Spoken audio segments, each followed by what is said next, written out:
Welcome in, everybody. How are we doing? Apologize about the wait, everybody. I was just getting some stuff set up here. So, how's everybody doing today? It's Saturday afternoon, but we're not with our typical group that we normally would be here around this time. Normally, we would see the GTRC community, but we got something a little new and something a little fresh for everybody. This is the next series here, drop down the line in North America within the community, and this comes on behalf of Race Asylum North America. So Apex Sim Racing has joined up with Racing Asylum over in the United Kingdom, and they got a one make group 3 BRZ series up for registration.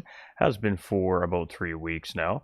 Don't tell me that you didn't know. It's posted in the Discord. We pinged everybody. It's not my fault if you're not paying attention. Kidding. It's still open for registration. There's still spots available as well. So that is in both YouTube channels, Racing Asylum and the GT45 Gaming YouTube channels. We do have that Discord invite pinned in the comments there. If you're interested in learning more or want to join the series, just jump over into the Racing Asylum Discord server and follow the process from there. We do appreciate everybody coming in. So up on the screen in front of us is why we're here today. We got some qualifying here for a little bit this afternoon, and then we'll have a qualifying session again next weekend to finish off qualifying. And then, of course, the series starts on, I believe it's 18th of November, if I'm not mistaken. So we have a driver just popping in here right now, it seems to be. Let's get rid of the loop up in front of us here. And let's just shrink it out a little bit.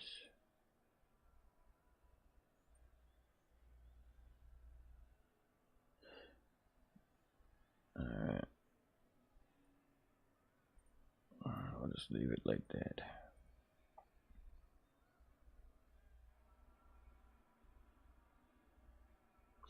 So we're just sitting with Jake, who's our host. So it's Apex Jakey hosting our lobby here tonight. And I'm not sure how many registered drivers there are. I'm not sure. I haven't really inquired. So we're just kind of going with the flow here. But we should start seeing drivers soon. The lobby's been open for 20 minutes. So the official qualifying lobby is up for everybody. And while we're doing that, let's take a look at what we're up against here as far as the track goes. So just bear with me so I can bring up my bigger version of the map that I can read, so I can talk you through it a little bit here.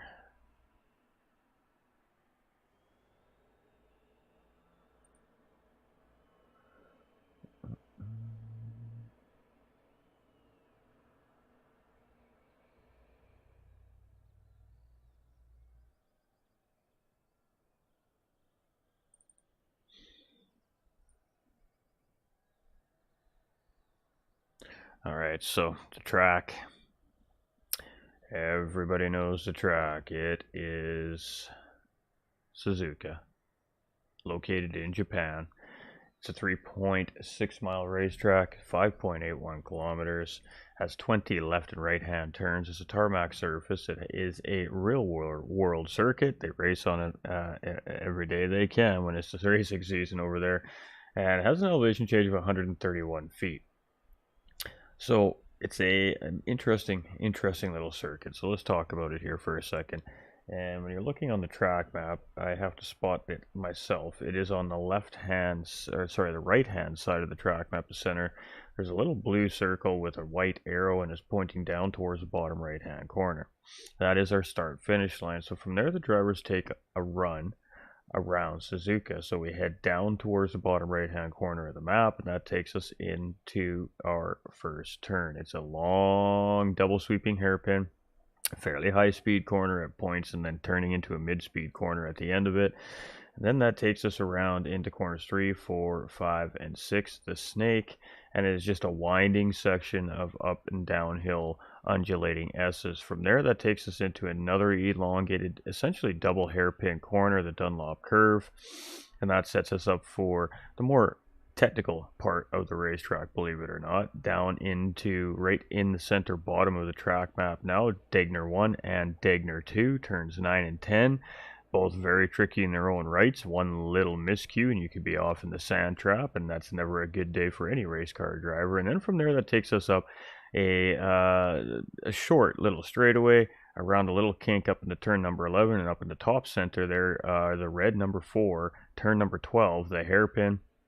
So it's exactly what it says. It's a 180-degree corner coming right back around, and then they take us around 200R. It's just a long, sweeping kind of straightaway corner, and then that takes us into Spoon Curve. Again, another elongated double apex hairpins corner. This one's a little more mid-speed, and then again getting into a mid-slow speed corner on the exit, and then that takes us up to back straight.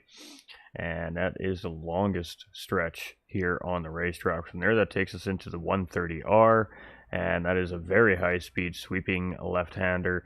And then that takes us, of course, into the Casio Triangle, a set of chicane corners to finish off the lap before heading into turn number 20, which takes us right to the start-finish line, which is relatively close to after, of course, turn number 20. So we're just chilling here. We're just waiting for some drivers to jump on. As you can see, it's just me and Jake in the lobby here right now. Yep, sounds good, Jake. That's what I figured you were doing. All right, so the racers, nobody ever wants to be the first one out, and then one will finally come in. They'll run it, and then everybody will follow in after. It's usually the way it goes. So once the first one comes in and runs the impending doom of qualifying, the rest of the races typically fall in. But some may choose to take the extra week and try to refine their time as well. It's hard to say what each driver is thinking. Depends how prepared each driver is for qualifying today. But just a little look at the Suzuka circuit here from our camera crews. Went around the circuit. Well, of course, there was no rolling cars on the track, and got some great camera shots here. And of course, with cooperation of one of the racers in the paddock, doing some controlled video footage with the car on the track here, as well as certain points you may catch it on the loop. But yeah, it's a beautiful little circuit tucked away in Japan. It's a real place. The Ferris wheel's a real thing. It's there in real life. So difficult racetrack. I love watching races here. Suzuka is a great track to watch pros rip around it at absolute ridiculously high speeds. But myself personally, don't do well here. I struggle with the racetrack because of how tactical and how difficult it is.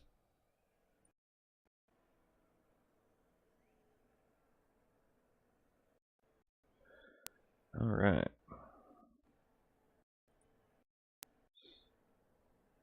Just taking a look at everything here. Everything's moving and running, so make sure I got everything I needed to have in place today. I think we're good.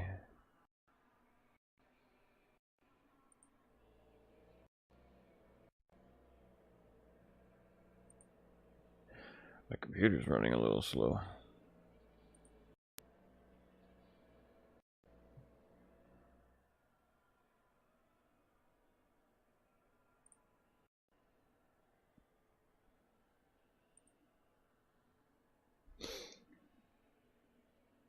It hasn't popped up on the RA YouTube? Hold on. Let me go look. Let me go see what's going on.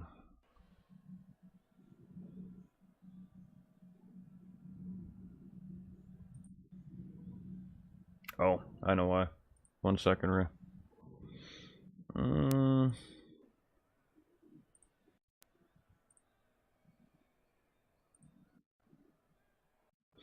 Should pop up now. It was set as private, that's why, Ray. I did not check when I set it up. Should be good now. Should be coming up shortly. Just refresh and it should pop up.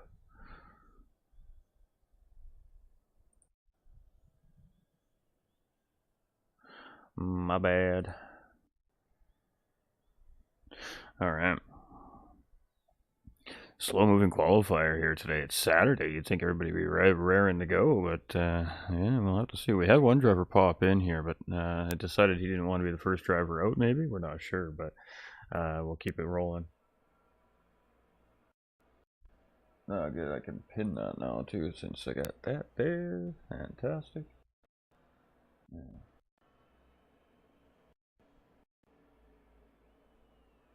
It should be. It should be now. There it is. Hello, hello. How's it going? Pooptown Race Team up in the house. How we doing, my guy? Yeah, it's working now. We got some chatters up in there. Alright. So we are just waiting for somebody to come and put on a show for us here. We may have to send Jakey out and show us how to do it. I don't know.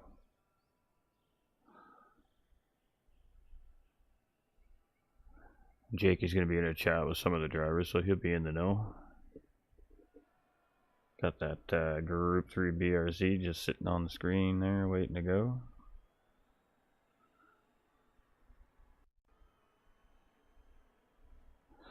Alright, so the Apex Sim Racing Team. Who are the Apex Sim Racing Team, some of you may ask? Well, the Apex Sim Racing Team is, well, a partner of GT45 Gaming on a business side of things as well to start with, but a great group of community members that came together and joined a team together. And Apex Sim Racing Team is comprised of a lot of top tier drivers. They got a lot of A drivers in there, and they got some really high quality Pro-Am drivers up in their lower tier rankings as well. They got several drivers over there. It's a great vibe when you hang out with the Apex Racing crew. The chat gets a little risque when you're in the friends chat, that's for sure, with these guys. But you know, they're just here to have fun. And they've been huge supporters of what we do here at GT45 Gaming for a long time now. And it's nice to see them jump into the world of hosting leagues and really getting it out there and getting the group out there. So, yeah, BRZ series is going to be the first thing they're going to take a swing at here. And it's an interesting car. The car sounds fantastic when it downshifts. Sounds absolutely fantastic when it downshifts. But there we go. As you can see, it's just me and Jakey here right now, chilling. Oh, there we go. Might have somebody popping in here. And they like to race, and I mean, they'll push you to your limits, no matter what division or who it is that you're driving. Where it comes from, Apex Sim Racing here. So it's a great little partnership they got with Racing Asylum here, and Race Asylum in their own right's an absolutely crazy fast, very reputable team over in the United Kingdom as well. So the two groups coming together to bring another amazing series to North America here. And well, I mean, the bottom line is we just don't have enough great racing series here in North America to race in, so here's one for everybody in the community. Told you we had something coming. We've been announcing it for a couple weeks now, so get in, try your luck. Discord invites if you're interested. If you want to know more, just jump into the Racing Asylum Discord server there and follow the initial welcome process, of course, and then one of the admins will step in and help direct you in the direction you're looking for, whether it be a North American series or whether it be a series over in the United Kingdom, which they have plenty of, and a really great racing series as well. So no matter what your poison is or where it is that you're from, there's racing available at Race Asylum, ladies and gentlemen. That's for sure. I think we got a taker. I think we got a taker.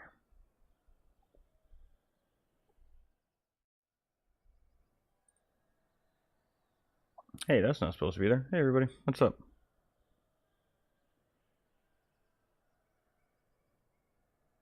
Let's get rid of that. There we go.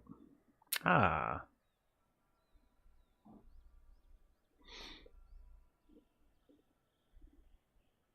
All right. So as soon as Maddie is ready to go, we will we'll send him out.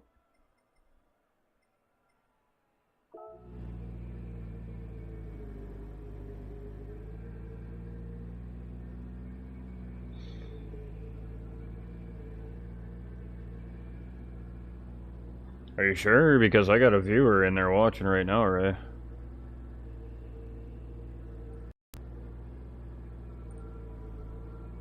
Maddie was in there saying hello. I'll go on my phone and see if I can find it. It's hard when I'm looking at the dashboard to tell.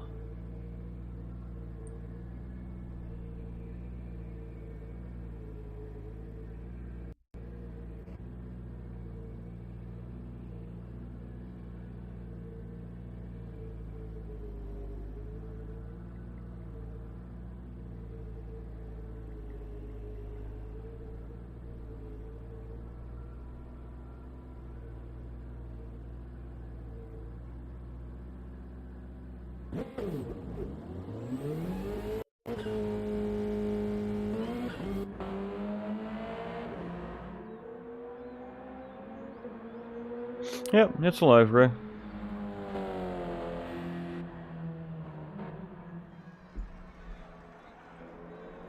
Alright, so here we go. Mr. Pooptown MC up in the house. Let's get some information up for everybody. Let's get rid of that. There we go.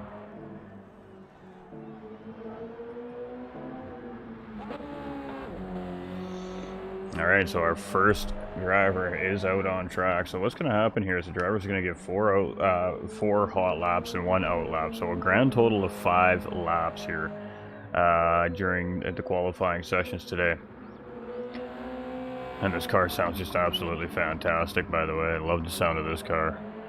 I mean, alien times here at Suzuka, 58s, 59s, maybe 57s, 58s. I don't even know, 55s. I don't even know.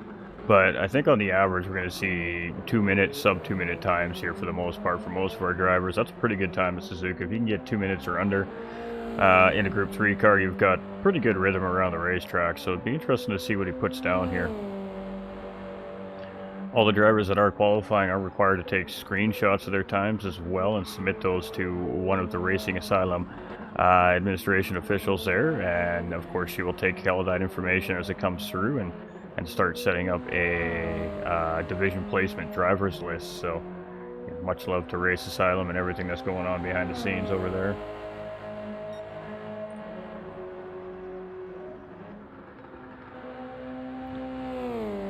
Hey, appreciate you. Good luck, have a blast tonight. We'll see how it goes. Just qualifying, no racing tonight, but hey, qualifying means we're leading into racing, so that's all that tells us.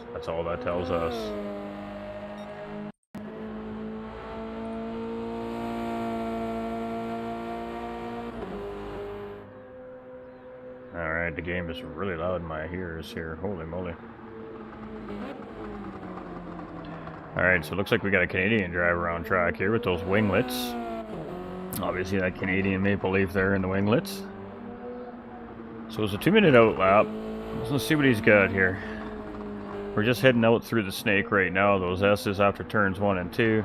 And that takes us into the Dunlop curve here. You got to set yourself up here. You don't want to over throttle too soon. You got to roll up the hill a little bit, make sure your exit isn't too wide there. If you get too wide, you can see it usually ends up in a spin or you just get pulled out wide into the sand there. Sand is bad news here. It just sucks you in. You don't want to touch it.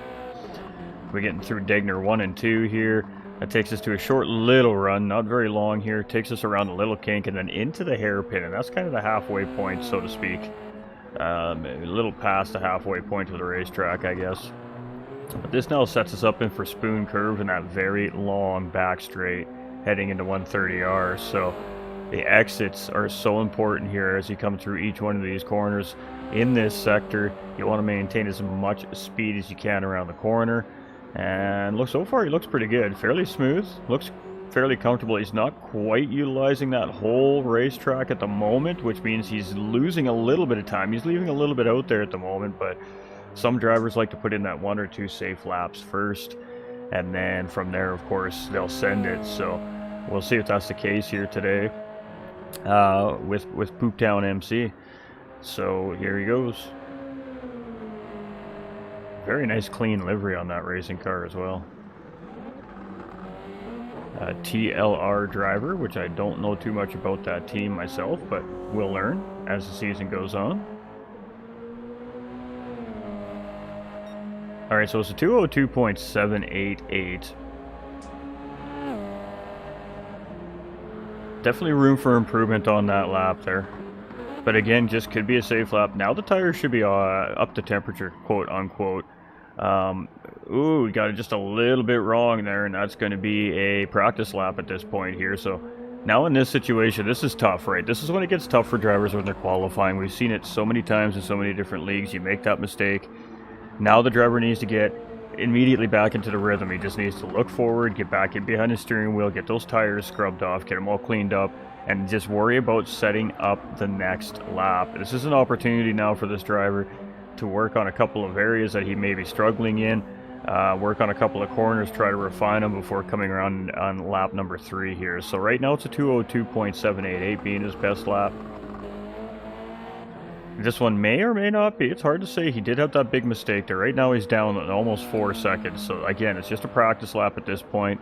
Get back into the rhythm of the track and get ready to send it on lap number 3 and 4 here. So you just gotta put your head down in this situation. A lot of the times that'll rattle a driver when you know you only got a couple of laps to really get a good quality time. And again, he's just over driving right now. He's pushing a little hard here. He just needs to calm down, take a big deep breath here. Don't miss those apexes, hit those braking points. And it's about momentum. You really got to let the car roll around some of these corners here. He had a good spoon curve exit there. That was a really quality exit. He used all of that curve and a little extra there. So that's what you got to do here. You got to maximize every millimeter of the racetrack to really try to get that potential to the maximum. I can't hear my own thinking here with my headphones on. The game is screaming in my ears so you guys can hear it. I can't hear myself think. There we go. I'll get the headset off. I can hear better now. Alright, so we are now coming to the start-finish line to start lap number 3 of 4 hot laps here. So a 2:11.306. You gotta shake that off now, not worry about it. Just don't make the same mistake twice. So now we're probably going to see a little bit of a push lap here just to make up for that mistake. You can see giving lots of caution on the exit of turn 1 heading into turn 2 there. So learned from that mistake earlier on, didn't want to chance it on this lap. He's going to be looking for an improvement here this time, and then we'll see what happens on that final lap. Hey, how's it going, Alien 420? How you doing, my dude? How are you doing, bro? How's the racing been?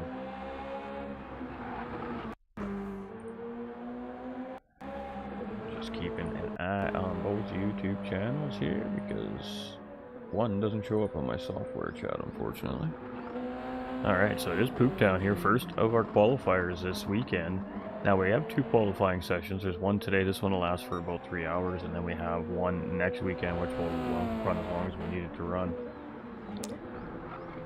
To get all our drivers qualified, if you're looking for something to race in, this is going to be ran on Sundays. Saturdays? It's going to be ran on Saturdays at, I believe, it's 7 p.m. Eastern Time.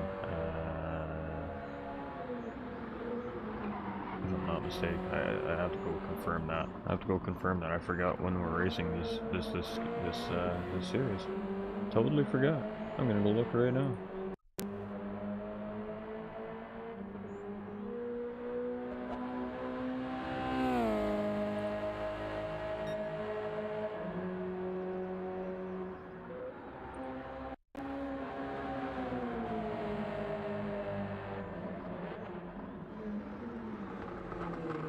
December 2nd is when the series starts.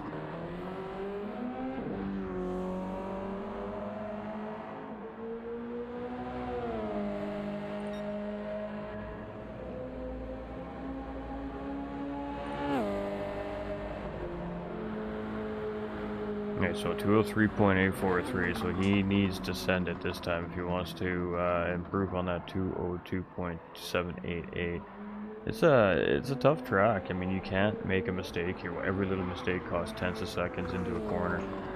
When a corner consists of 4 or 5 corners for a sector, then typically it's going to cost you half a second, maybe a second after the end of that sector. So you don't want to make those mistakes. You got to be nice, clean, crisp. We are up 3/10 here, so he had a good sector there. That's always important to have those good sectors. Racing great. Some daily racing. Hey, yeah, we were doing that Wednesday night. Didn't quite go so well though. A couple of tire mistakes in the pit lane that cost a couple of races. Some not so good driving by others in a couple of races, and then we had a couple of really good races too. But just a night full of errors. Night full of errors and lost ER. Alright, he is up on this lap. He was almost 3/4 of a second heading out of that, I believe that's that 3rd sector here. So we're into the final sector now. And coming out of Spoon Curve here.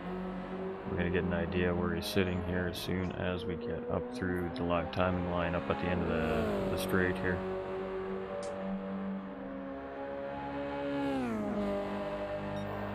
And he is almost 3/4 of a second, so we're going to be almost into the 201s here. If you can find just a little bit of time here through this Casio triangle and of course the final corner here.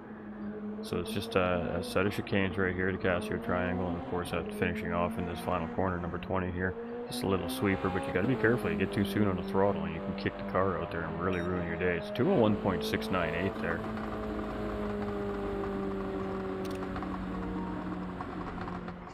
So not a terrible lap at all right there by Pooptown. So he definitely had a good improvement there. That was 1.2 seconds he improved.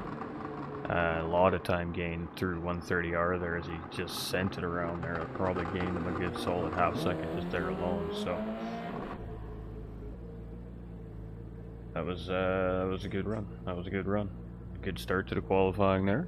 And like I said, as soon as one comes in, they all start to follow suit. So that's about the situation here now. All right, we do have another driver out here now. We'll just sit on board with Jake's car here for a minute while the next driver gets ready to come out.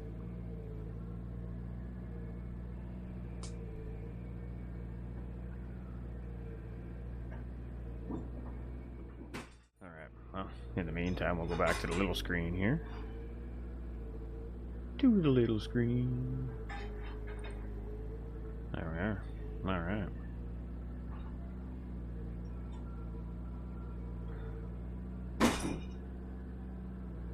We got another one coming out here right away. Looks like Jakey's just directing some traffic here at the moment.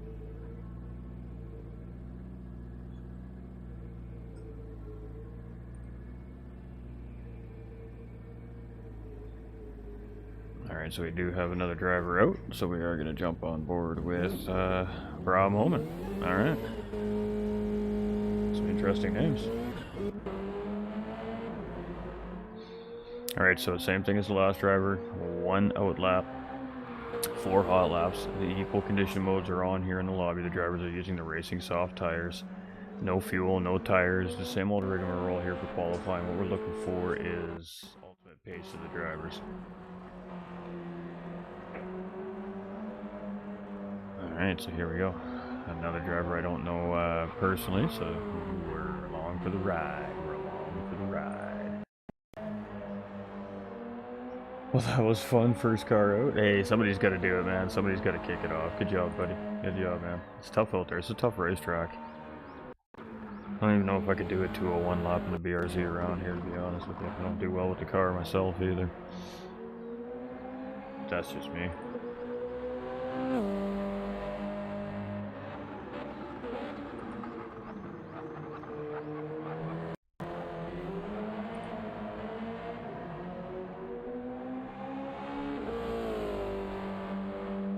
Alright, everything seems to be working nice today. We love to see it.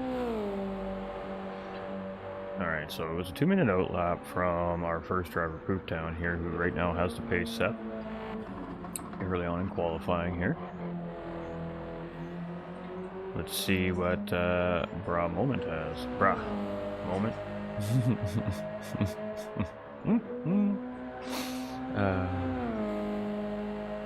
Good old video game tagger names. You gotta love the names. You gotta love the names, I tell you. Alright, so here we go. Number 555 all over that car. 05 on the number underneath. Just a good old Subaru livery here going on. Very Subaru-esque.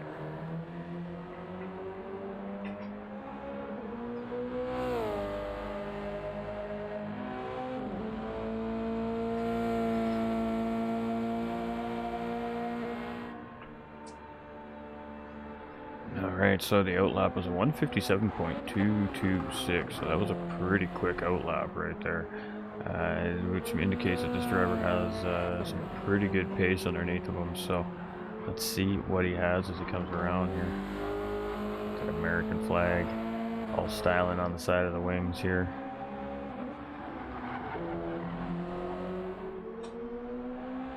Love seeing the different flags as well on the winglets here in the cars. It makes it really...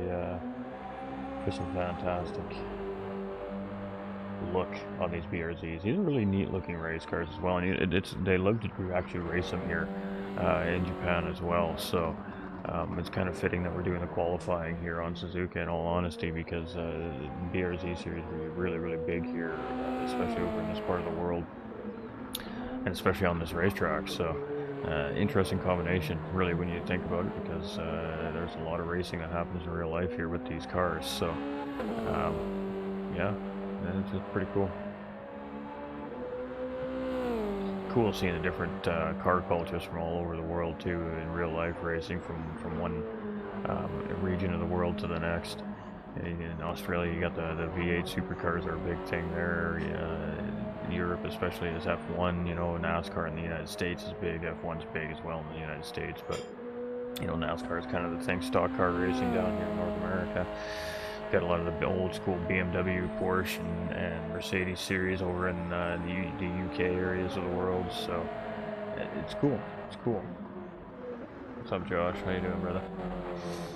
All right, so the first hot lap, it was 4 hot laps, just about to come through here as we're heading out of the Casio Triangle right now, down to the start-finish line, and it's a 2:01.969 as it comes across there. So not the fastest lap on the track yet, but a good starting point there.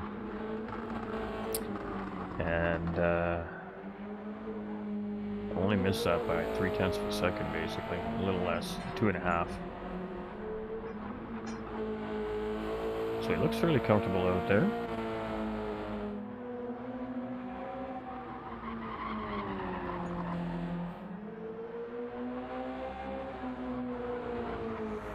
On the 2:01.698, just by a smidgen here at the moment as we're coming around, heading into Degner 1 and 2. So the first Degner is fairly high speed as you're coming down gears. Now you're getting ready to be in second gear here for Degner number 2. Get ready to hopefully have a nice good throttle out of the corner, and you can see he's up just by a sliver here, a couple hundredths of a second right now on the fastest lap. And that takes us into the hairpin, which leads us into Spoon Curve, and then of course up that very long back straight to 130R. So this is the high-speed part of the sector. You really got to get it right here. You don't want to make any mistakes. And again, drivers are really utilizing the racetrack now. And that's how you get the best times around the racetrack. You got to take advantage of the whole corner and then some. And he almost took a little too much corner there. That could have made him pay the price.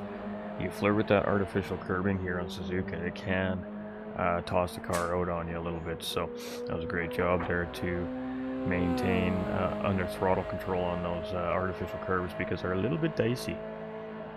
So again, just a little under 200ths of a second up on the fastest lap currently here, set by Pooptown just a few moments ago. So qualifier number 2 on the day out on track here is just coming around into the Casio Triangle for the second official time here as it comes to the start finish line, and it's going to be a 2:07.55. So the new standard time, or the new time to beat on track here, set by Brad Moment with a 2:07.55. So now we're starting to get into that, what I expect to see times from the drivers on average. We should see a lot of these 2-minute 1:59, 2:01 range times, I think. And then we have that special group of drivers that just blows it on the track and just puts crazy times down. And then we've got our new and our learning drivers that are just a little bit up above that. And he's up a little bit here again. So finding a little bit of improvement each time around as the car settles in, as the tires warm up. Now, it's no joke here. It takes about 2 full laps around the circuit from the pit lane to get these racing tires really up to a proper grip temperature. And then even that, it's about another half lap to really kind of get these tires into optimal range on most of these cars, depending on the weather conditions. So it's at least a 2-lap survival rate here. So your outlapping your first hot lap is kind of just getting these tires built up to really send it for your last part of your qualifying run. So the last 3 laps are kind of where you're really aiming to put down a good lap, because that's when the tires and the car is going to feel at its best here. It's a real thing in Gran Turismo 7. I know they don't tell us that as players and as racers, but we have third-party apps that tell us a different story. So, and you can definitely feel it. You definitely feel it. You can feel the difference in the car from a dead start at the beginning of a race to 3 laps in. It just feels better. Alright, so half a second here. Almost going to be sub 2 minute here. So that puts him at about a 2 minute 2.2 lap here. So let's see how he does in the chicane, in the Casio triangle here, and then coming out of that final corner. And see if that improves into that sub 2 minute range. Very close. It's a 2 minute .196. So almost. So almost 3/4 of a second, 6/10 of a second improvement there. And now I guess the driver can really just try to send it this one and see where he ends up.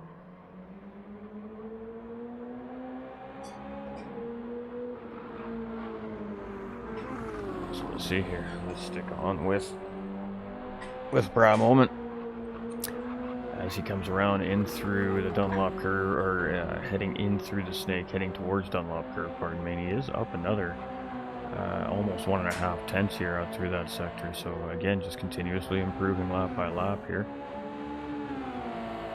Car's feeling good. He's feeling the rhythm here as he comes around, heading into Degner 2 right now. Nice clean lines, nice, and there's no wiggle in that car under exit. He lost some time there though. Definitely lost some time there. And again, just about momentum. So they turns 1 through 6 are really important to start your lap, and of course this mid sector of the racetrack also important, and then that exit of the spoon curve really matters. So you know, basically the final exit corner of each sector on this racetrack is like the most vital area of the track for really trying to maximize your time around into the next sector. So again, it's just about momentum and maintaining that pace around the racetrack. It's all about flow at Suzuka.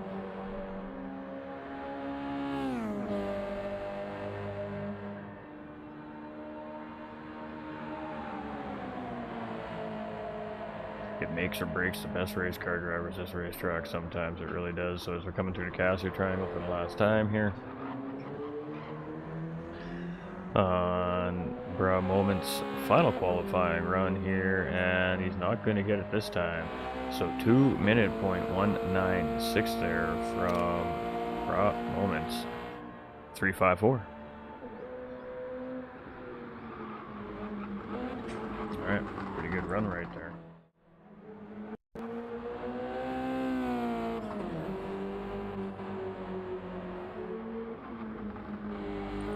Pretty good run right there by our second driver here today. So we got a almost sub 2 minute, and then we got a 2 minute 1 lap here as well. So that's kind of where we're sitting right now on the two drivers. And he's gonna go for another one here apparently. So now I get to sit back and see what happens. Yes, sir. That's right. It's all done. No more worrying and stressing about it. It's over now.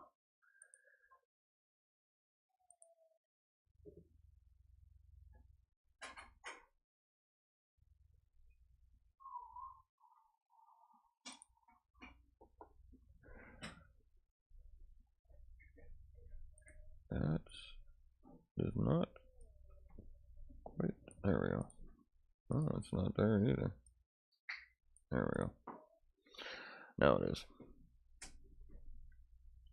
Alright, so we're just getting some verifying on times here right now and behind the scenes. That's why we flipped the screen. Don't need to see the boring stuff. The boring stuff.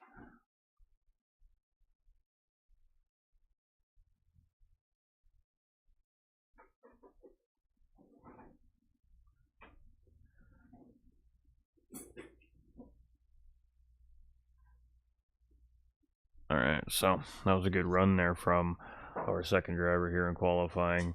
And the drivers look good. They look nice and steady. They look not panicking out there. Yeah, we had a little mistake from our first driver, but he gathered that right back up and just put his head right back down and got right back into it, and put down his best lap on the final lap there as well. So qualifying really sets into the nerves of the racers. We've noticed over several seasons in different organizations. So it's interesting to see how each driver handles that. It looks so pretty. It does look so pretty, doesn't it, Ray?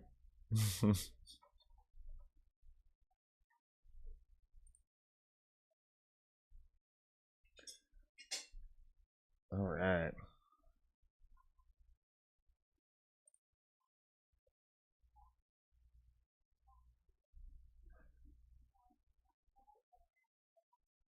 So we're just waiting here. Do we have anybody else? Nope, we don't at the moment. All right.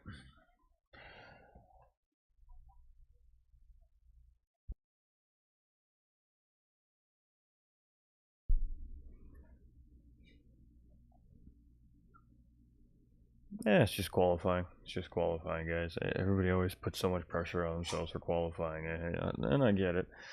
I just went through it a couple of weeks ago for a league myself, and it was just non-stop pressure. But it was a good run. That was a good run. I don't doubt for a second that there is definitely more in there in the tank for that driver as well. Very rarely do you ever get your best lap in qualifying. It's very rare. It's just there's always something lingering in the back of your mind about it, or a corner you know you're struggling with, or you know a mistake you've made so many times in practice getting ready for the qualifying. Those things linger, and it's so very rare to get the perfect lap in qualifying. It really is.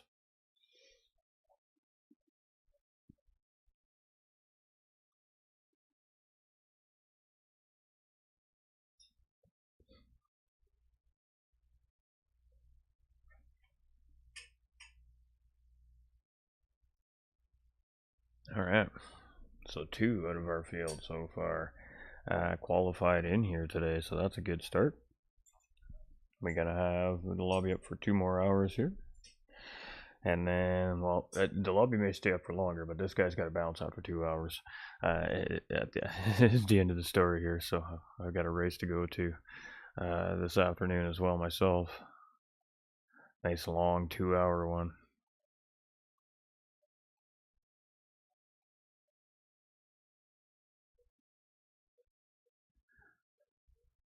I believe Jake is going to be racing in the series too. I'm just not sure when Jake is going to do his run, but it may very well be right at the end like he usually does. He likes to typically be one of the last ones to go. Alright, let's go take a look at Suzuka here again. Camera crew doing a little bit of work. Timmy! How you doing, Jake?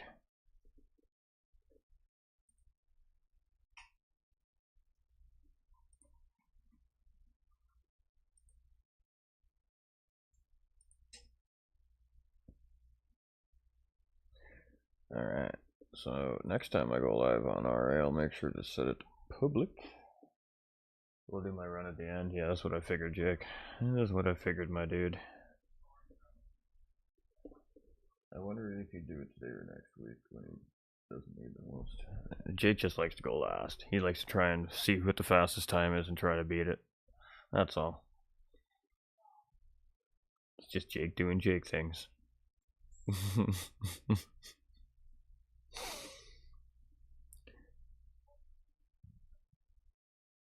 Alright, so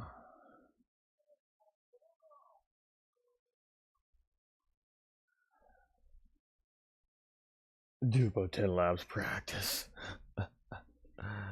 Let's we'll blame GT7 on that one. They released that big update. Everybody's too busy playing with all the new stuff right now. We all forgot that we have leagues to get ready for.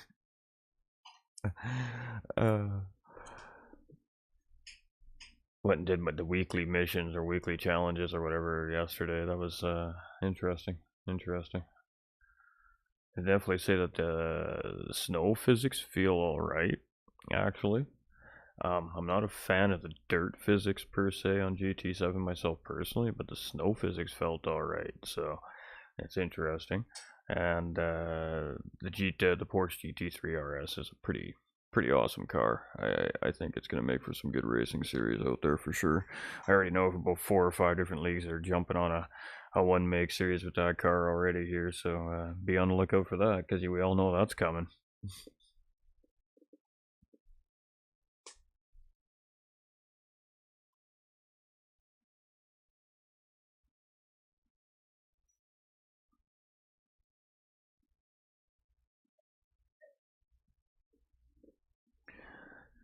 Well, you know, if you just went and bought a PS5, you wouldn't have to worry about his broken PS4, man.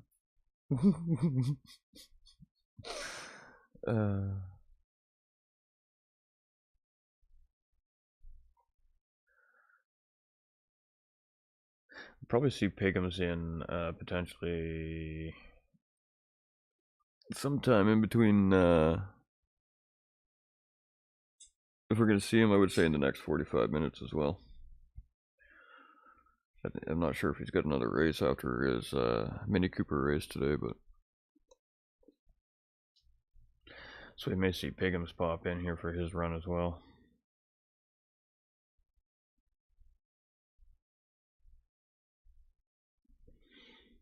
I'm not sure, he hasn't said if he was running or not today yet.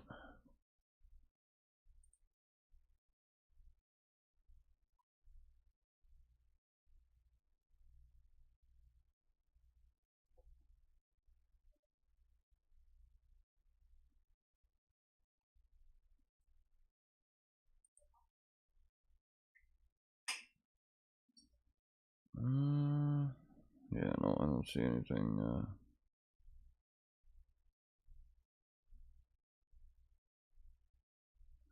Anything specific there.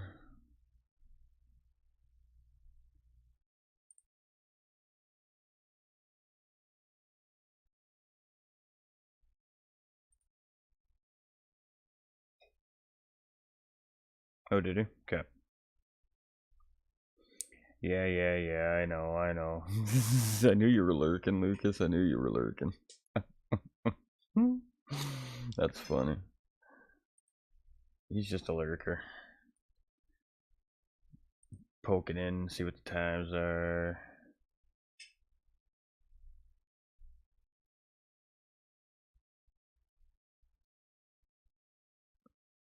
Yeah, I think Pigham's work schedule is starting to go back to normal here again, so we'll start seeing him on track a little more than we have over the last few weeks, anyway.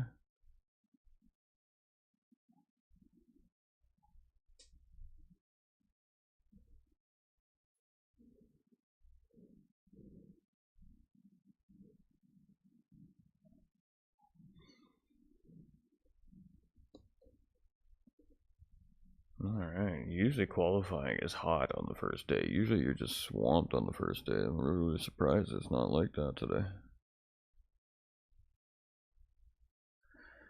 That's just the way she goes, I guess, sometimes, you know? Why do I have so many messages on Discord? Like, the pings are just ridiculous.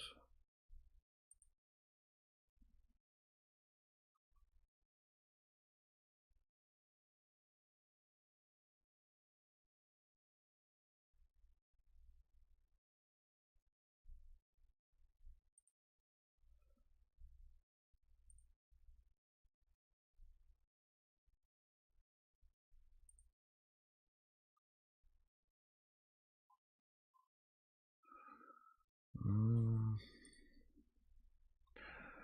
13 pings in Discord, not one of them actually relates to me at all. Imagine that.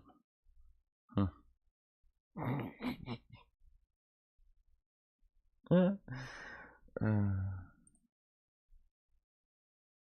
Alright, where are all our amazing North American drivers hiding today?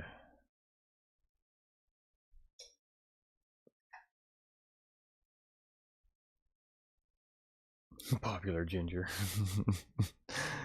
Too many servers is what it is. Just too many servers. Wake up and there's like 14 pings. It's like, oh my god.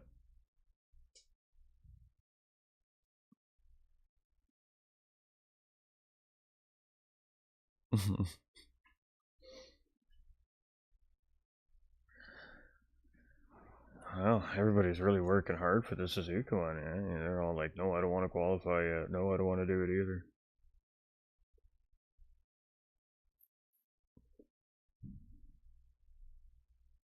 Is Badass racing, Jake? Did he register?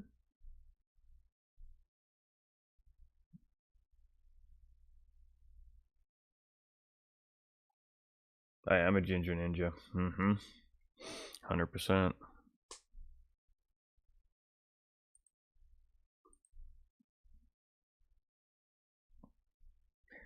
Just a little look at what our drivers are up against here today. Very technical racetrack here. Of course, track map provided by Special Operations Administrator Miss Devious here at GT45 Game. Always love those track maps she provides us for the broadcasts.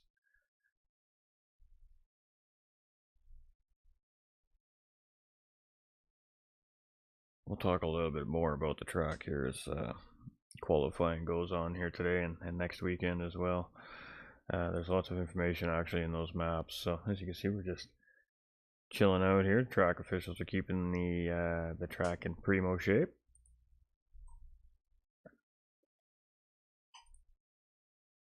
And of course, this is what we're here doing today. Racing Asylum North America 1 MiG GR3 BRZ Series. Starts December 2nd and still open for registration. Just because we're qualifying doesn't mean that registration is closed. Registration remains open throughout the season, so drivers can come in and try their luck, test their might. Maybe this is your favorite car. Maybe you love to drive this BRZ and you want to show off how good you are in it. Jump on track. Let's see what you got. Get your paint job showing off. Get to have a little bit of fun. It's a great time. League racing is the best kind of racing. It really is. Soulless? Absolutely. You know it. You know it.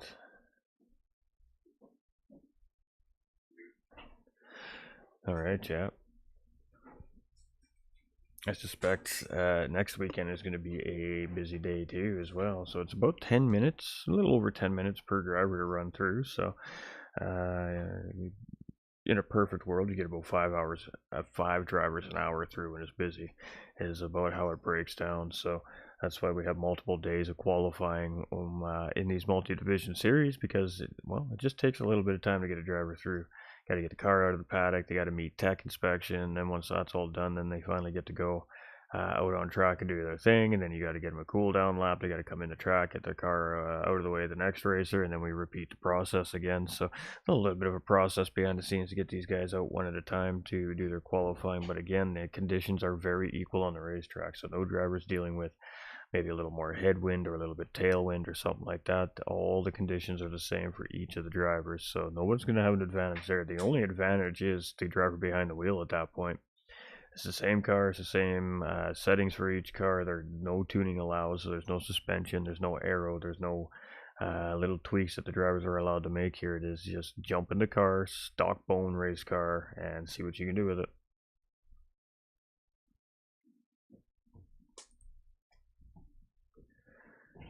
Gotta love that stock bone race car. You know, it's funny, I've heard stories from racers too, you know, when they start racing, they start their racing careers that they'll tell you, you know, a lot of the times that their crew chiefs will make them go out and race races without setting the car up and force them to learn how to drive the racing car, and learn how to drive the car without, you know, tuning help and toe and camber adjusting and then all the stuff that comes with it. And then when a driver can figure out how to do that, when they finally, you know, get that tuning in their cars, when you get that little bit of setup that you're allowed to make minor adjustments in real life racing depending on the rule book, of course, from each organization or series that you're running in. And then from there, when you finally get that tune or setup, you should just be ready to rock and roll, ready to race, right? So that's not the case for all racers, but for some racers, and I've heard it from more than one racer in my lifetime, that's how they've been taught and brought up. And maybe that's an old school tactic, but that's definitely, I mean, learn how to drive the car for what the car is before learning how to understand how to make the car better, I guess, in a sense, is what that breaks down to. So it's quite interesting. So that's kind of what these 1 MiG BOP series is it's exactly that. You're making the drivers basically just run stock equipment. The only thing the drivers will be able to adjust during racing conditions will be their brake bias, and even in qualifying here, that brake bias isn't allowed either. So just your TCS and your ABS systems allowed, and that's it. And I mean, I guess that's always up for the ultimate debate, whether or not you're faster without or with traction control in Gran Turismo 7. And it's a healthy debate. It's a healthy debate in the community. I know drivers that drive with TCS aid and are incredibly fast, and I know drivers that drive without TCS aid and are incredibly fast. So half a dozen of one, half a dozen of the other type situation, I guess. But um, it's definitely a big old debate. I mean, in real life, the racing drivers have TCS aid, of course, and the analog braking, but again, that's all it really is. It's just an assist. It's not end all be all save you. You're not going to crash just if you use some TCS. It does help a little bit limit wheel spin on exit, but even then you still got to know how to use the traction control system when that assist setting is on. You can't just smash on the gas everywhere and think that the TCS is just going to get you launching out of the corners, because that's not the way it works. But yeah, the age-old debate in Gran Turismo is TCS faster or slower than no TCS. I really think it just comes down to personal preference, to be honest. There we go, one of our Apex Sim Racing representatives coming out to party here with us. So it's going to be Heathen, looking like he's going to come out and give us a run around Suzuka here in this BRZ today. So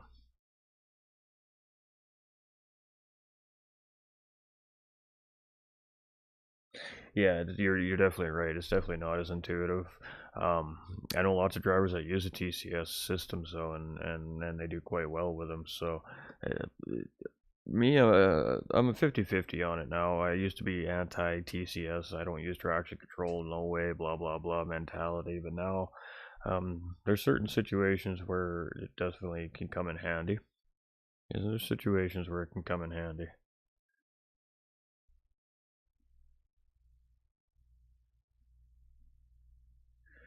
Alright, so we got another driver back out on track here.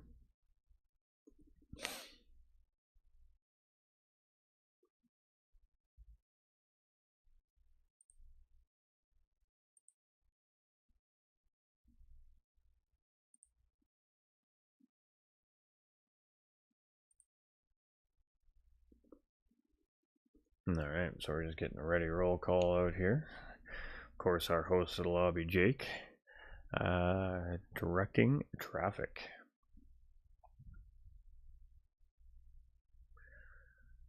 Got some officials standing here watching very intently there at the end of pit lane where Jakey's car is parked. So there we go. We're going to jump out on board with Heathen here now as he starts his qualifying run. So our third driver of the day is now out on track. Let's get you guys some audio. There we go.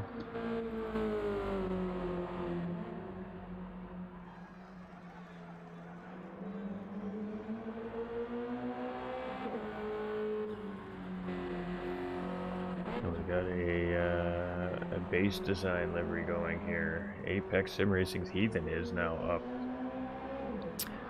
And as usual, the game needs to save this right here, so I don't have to do it every time I jump off track. The game should just save that. Be like, this is how I want it set up. Just do it.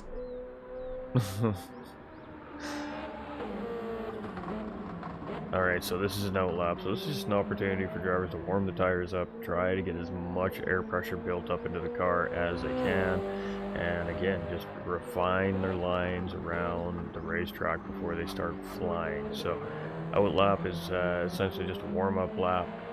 First lap, in my opinion, with the way that the tire physics are right now currently in game, is also a quote-unquote practice lap. And that's just because you're really scrubbing your tires, and so I call that my safe qualifying lap, my first lap typically, and then I'll send it from there. So, but again, with that same issue, you can overheat your tires as well. So you don't want to push too hard too soon either, because you don't want to lose your tire on your last lap either. They shouldn't go off that quickly, but I mean, you have a spin or you have a little off-track moment, you get some grass on the tires, that's going to change your tire temperature very quickly, and it's definitely going to make you pay the price a little bit for 2 or 3 or 4 or 5 corners, depending on the section of racetrack. Alright, so he looks pretty good here on the outlap. So we're just heading out of the Casio Triangle here right now, coming around turn number 20 to cross that start-finish line, and we are qualifying. So 59.7 here for his outlap. So about the same pace as our first driver, Matty, here, that was out on track here, as far as the outlap goes anyways. Now we'll see how these flyers go, and again, some of the drivers being very cautious in turn 1 and 2 as they enter into the snake. Don't blame them. It's a risky corner. Risk versus reward, risk versus reward. And again, this is just a first hot lap, so this is essentially a safe lap, I like to call it for myself when I'm in this situation. It's one where I know my tires aren't fully optimal yet. You're still going to get that base time put down. There's going to be something to work off of, but I wouldn't count on lap 1 typically being the fastest lap of the session, although sometimes it is, not very often. Usually you can definitely refine that first lap time, just because you got better gripping race tires. Ooh, a little bit of track edge right there. He gathers himself up there through Digner too. There, he just caught the grass under braking there. It's going to cost him a little bit of time, but again, it's just that first hot lap. So in my opinion, you're still warming up your tires. You know, by the time he gets around the spoon curve and up towards 130R at the end of this lap, that's about when the kart starts to really kind of feel proper here in this particular session. So he'll be ready to fly here on lap number 2, and we should start seeing pretty much the same thing from all the drivers. We'll see him really kind of settle in laps 2, 3, 4, and 5 because the car starts to feel just a little bit better. Hello, how's it going, John? How you doing, my guy? Alright, so we have he's rocking and rolling here, and as we're heading up and towards 130R for the first time here to record his first little lap of the session, looks pretty good. Again, not quite utilizing all that racetrack yet, but you know, some of the drivers, it's just risk versus reward, man. How much do you want to risk it for the biscuit? Now the first lap, safe lap it, and then risk it. Alright, so it was a total 3.601 there, so that was his first lap out of 4. Now let's see if he can improve on that lap here as we continue to go around, and I'm just going to flip down to Jake's car to make sure what we're seeing is what we're seeing. Alright, so our second qualifying driver does have top time on the track here today so far in qualifying with a 2:196. There's definitely drivers out there that can push that time to the limit, I'm sure. Whether or not they come in today is yet to be determined. Can he then do it? I'm sure he can. Let's see if he's got it in him. Right now he is down actually a little bit from that first lap coming through the snakes, so that could relate to more lost time depending how the Dunlop curve came here. And we know he hit a little bit of a track edge right here under braking. He got that much smoother that time, so that's time gained back right there compared to the first lap. And oh yeah, big time. He's up almost 3/4 of a second there as he comes through Digner's 1 and 2 heading into the hairpin. So now he's on a lap here. That puts him down into the 202 range here at the moment. And as we head into Spoon Curve now, we'll have to see what that next timing sector has to say. But almost 3/4 of a second there on his first lap. And again, another driver just dipping 2 tires right out on the outside edge of that track there. Every time those tires aren't on that tarmac surface, you are losing a little bit of grip and time. So not ideal, but definitely a good exit out of Spoon Curve there this time. And as we head towards 130R, he looks like he's going to be up maybe a little over a second here by the time we hit this next timing sector, I think. 1.5 seconds as a matter of fact. So definitely on a good time here now. That's going to put him down at a 202.1 at the moment. Let's see how he gets the Casio triangle here. And, ooh, goes a little bit deep there. And, oh, he's going to give it all away. He's going to give it all away. Oh, that's unfortunate. You hate to see it. You hate to see it. Alright, so he gave that one away a little bit there with a spin in the chicane. Just missed his braking point by about 10 meters there. And just, again, into that artificial curbing here at Suzuka. It's just ruthless. It ultimately makes you pay the price here. That was a really good exit out of turn 1 there, set up for turn 2 heading into the snake here. So driving a little angry perhaps here now is he was a little upset with himself with that move in the Casio triangle there, just missing his braking point a little bit. He was on a cooker there. So let's see how he's got it here this time around. He's still got 2 more cracks at it, so you know, just gotta get back into your rhythm and again just focus back up and just keep hitting those points and go do it again. Little mistakes are little mistakes, but that was a lap ago. We're on a fresh one here now as we come through Digner 2, coming through hot that trot that time. He's pushing hard here. He's definitely going to be up as he comes through this live timing sector, and he's up almost a little over 0.8 of a second, so even 0.2 faster than the last lap coming through this part of the racetrack as we enter the hairpin here now. He's getting ready for that big charge to the Spoon Curve, and he is definitely up. So See how his spoon curve goes. Much better roll around the corner of the back straight, so to speak here. Not really a back straight, I guess. Heading into spoon curve. And looks like he gets another good exit here. Holds on to it nice, clean, and crisp. That was a great run through spoon. He's definitely going to be up at least second and a half here again as we come through this one. And it's going to come down to getting that Casio triangle right. 1.76 seconds, so he's in the 201 range here now.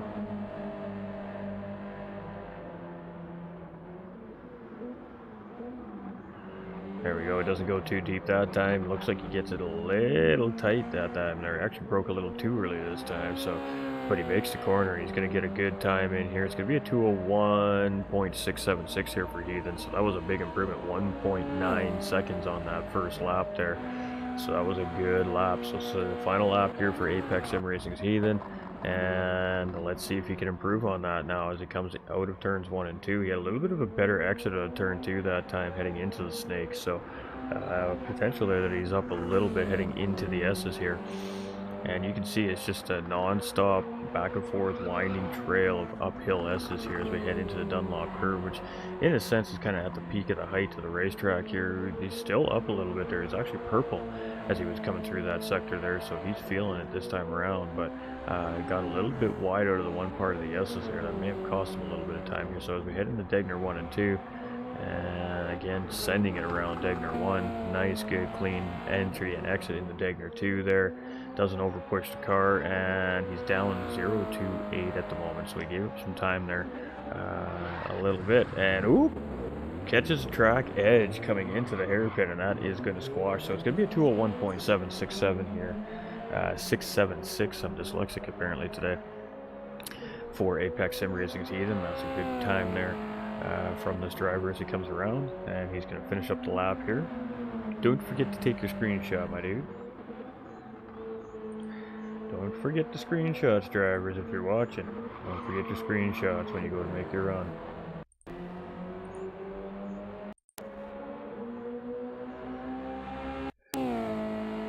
Ghost might have all the screenshots on backup, but it's gonna cost you. It's gonna cost you to get that information, I tell you what.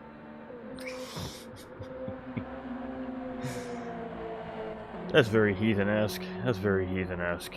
Wouldn't be qualifying if you didn't have a spin. Just a sign of a driver pushing really hard there. You know, he sent it that lap and he just made a mistake. Just caught that track edge under braking there. Alright, so 201.676 will be Apex Sim Racing Heathen's best lap here on the track, and that was a good run. That was a good run for Heathen. Good job. Rested for the biscuit there on the final lap, and it didn't quite pay off for him, but that's alright. That's racing. That's the best thing about it. You can't predict what's going to happen. You can try. Doesn't mean it's going to happen, though.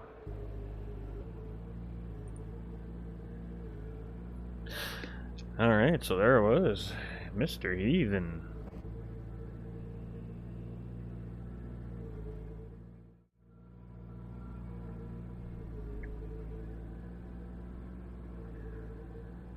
Alright, so they're just going to do the behind the scenes stuff there that they always do.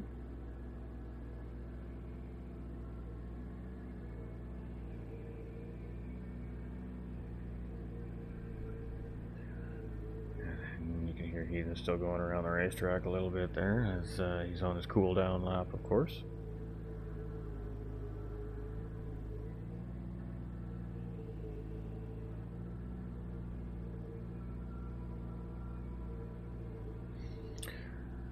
Must be a little bit of sound on the racetrack. Right, it's because we're on Jake's car.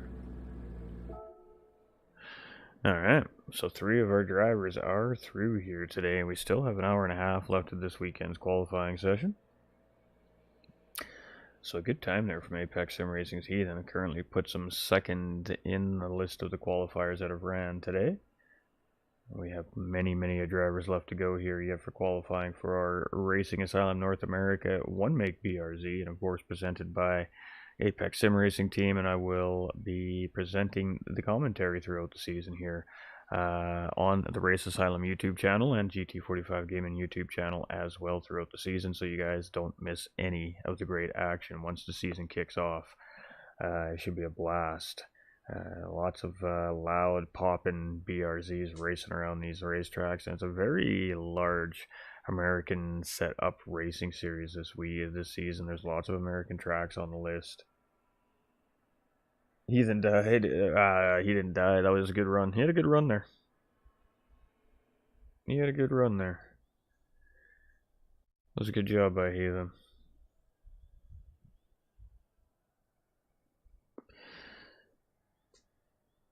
He looked good on that last lap. He just caught that track edge coming into the hairpin under braking there, and sent that BRZ off into the grass a little bit there. He's doing a little lawn mowing, helping the track officials out, you know. Just helping them their track officials out.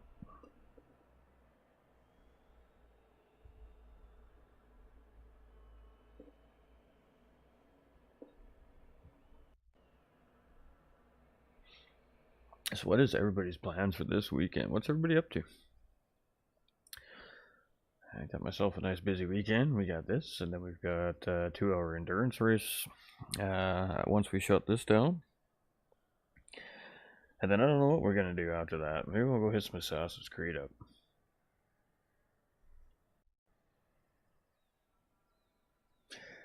And then we got a whole lot of behind the scenes stuff working tomorrow. We got work to do. Work. New Year's coming.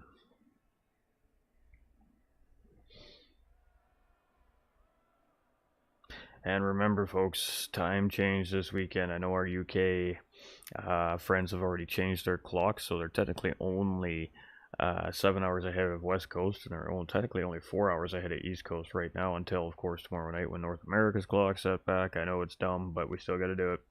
So just a reminder to everybody that we do set our clocks back 1 hour here in North America tomorrow night. And hey, extra hour of sleep before the work week on Monday. Let's go.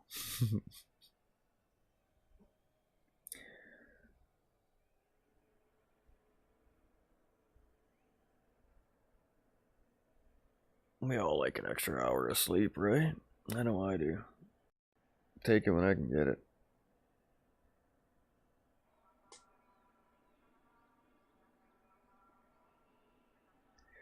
That was a good run by Heathen. He looked good out there now. Just a couple mistakes on those 2 laps. That was it, man. Yeah, it makes it's confusing.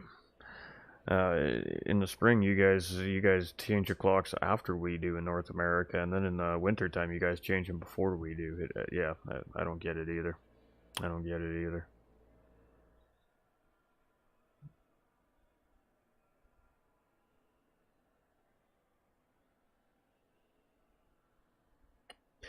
Yeah, it's still confusing when the time change happens for organizing league events, though.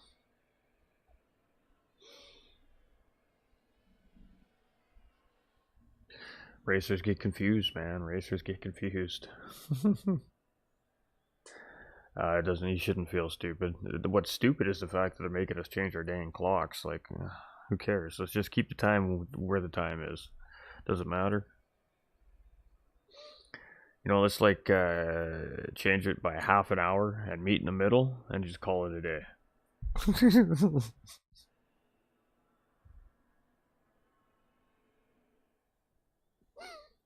No, you're not, Jakey. Just hindered. I don't think stupid's the right word. I think hindered. Hindered by lack of sleep. It might be the better way to explain that, Jake. I don't know.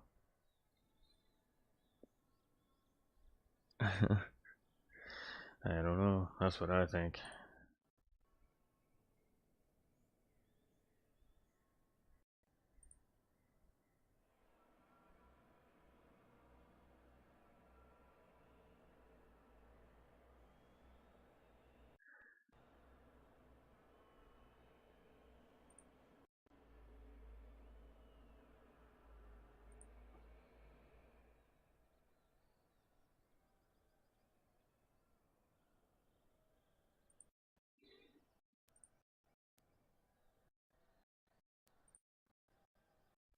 Alright, we're just trying to keep everything moving and grooving here. We're keeping our eyes on the streams.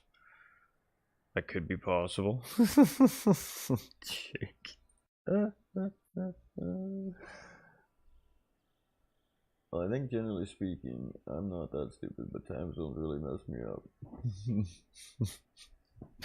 No, we don't think you're Stupid at all, right? Oh, there we go. We got Lucas up in the house here.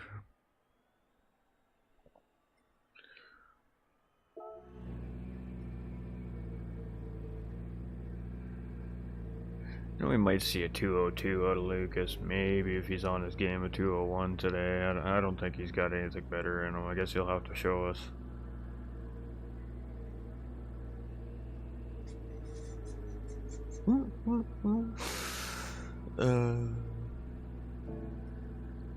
We love you, Lucas. We really do. I swear.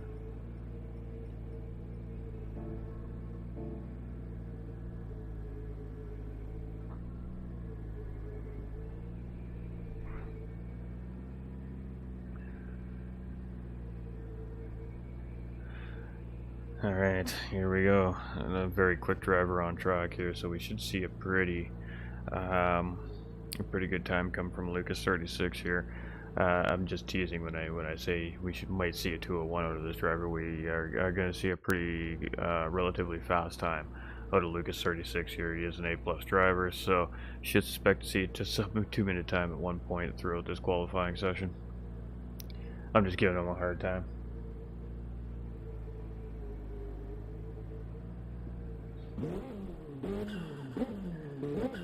And the PlayStation pleb cannot get out on track. Oh, there we go. The PlayStation 4 problems. What can I say? There we go. Alright. So Lucas 36 is now going to start his out lap.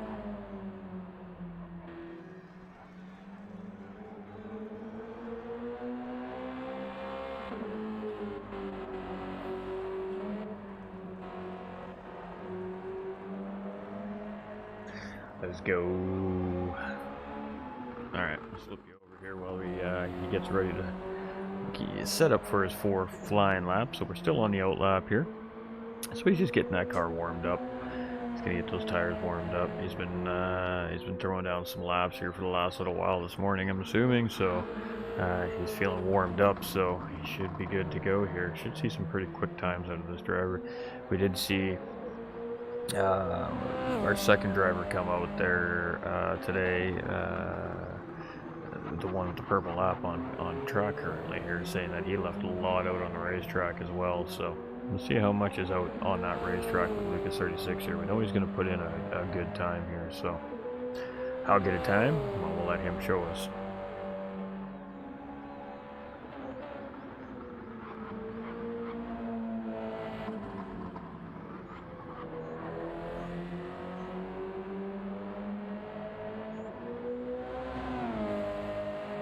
See, Lucas leaves 0 millimeters of racetrack in between corner entry and corner exit.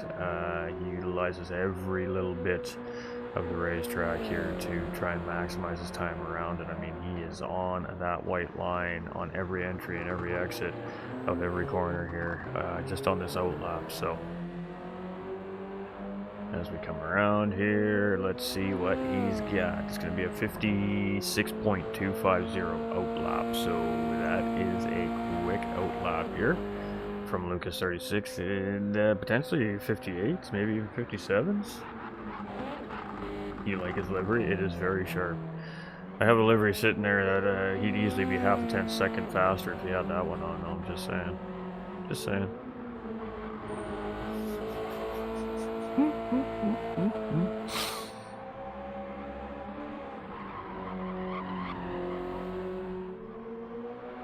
Oh, he did a really nice job with this one. I like that zigzagging tiger style look on all over the car.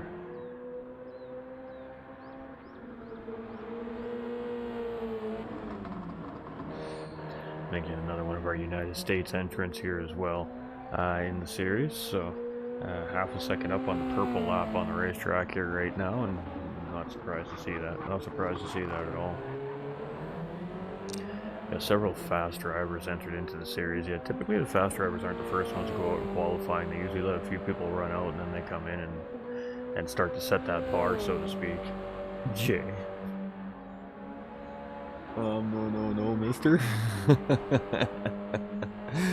Oh, Jake.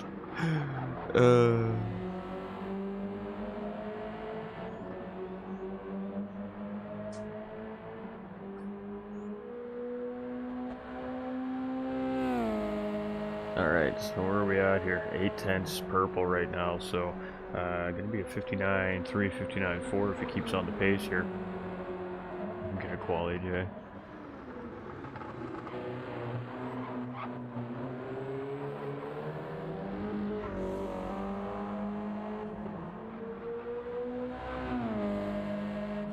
Alright, so it is 159.4, so our first under 2-minute lap here during qualifying now belongs to Lucas 36, and let's see if he can improve on that 59.4 here now. I'm sure he can. Again, that's just the first out lap, first hot lap. That one, the tires aren't fully optimal yet in my opinion, so is there more time left in the tank for this driver? I would most certainly think so.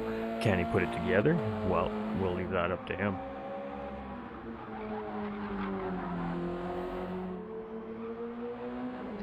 Is 3/10 up here as we're heading out of the snake into the Dunlop curve here for our third time in this qualifying run, and he is looking quite solid. Very clean, very nice, solid, good steering inputs here. He's not panicking, he's not forcing the car, he's just feeling the rhythm between the car and the racetrack here right now. He's almost up 4/10 here as he's coming into the hairpin, so still continuing to build on that lap that he set down there first time around, and the hairpin wasn't quite as clean as last time around. Might have cost him a little bit there, just a little wiggle on the exit there, but we'll see what happens here as we head into Spoon Curve and get ready to head up 130 towards 130R here.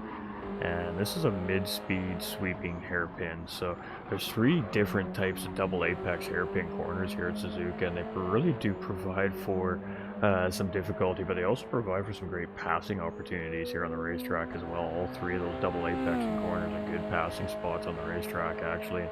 Still 3/10 up here as we head into 130R, and we'll have to see if he can maintain it here as we get into the Casio Triangle for the third time here in this qualifying run. So recorded lap number 2. Is it an improvement or is it not as he comes around here? And it looks like it's going to, a 158.9. So making up some big time right there in the Casio Triangle, and our first driver to smack into the 158s here. How much more time is on this racetrack here for Lucas 36? That was a really good lap put down by this driver here, an independent driver as well, ladies and gentlemen. So no team affiliate, so to speak. Coming in representing himself, and a real life racer as well for Grid Life, as you can see on the side of the car. So that's kind of where he represents. Hey Chris, how's it going, my dude? How you doing, brother? Alright, so Lucas 36 coming around here, and he set the bar pretty good here so far at 58.9. Let's see if there's any more on the racetrack still here as Lucas comes around, hits that live timing, and he's up 2/10. So there is definitely still more time on this racetrack. That was an incredible lap put down right there by Lucas 36, and he's looking to make it even faster. Oh, we got all the mods up in the house. What is up, mods? Love to see it over there in RA. Alright, so Lucas 36 coming around here again. This is the Race Asylum North American 1-Make BRZ Group 3 Series. It is being ran by the Apex Sim Racing team, and I will be on the comms here all season long for Race Asylum here throughout this North American series as well. Half a second up on that 58.9 here as we come in through 130R, and he took all the 130R that time. And boy, he is flying around this racetrack right now, isn't he? Lucas 36 setting the bar here in qualifying, our 4th driver out. And boy, oh boy, He's pushing hard, 58.387 that time around. And oh, are we going to see a 57? Lucas 36 is putting on a clinic here at Suzuka. Oh my.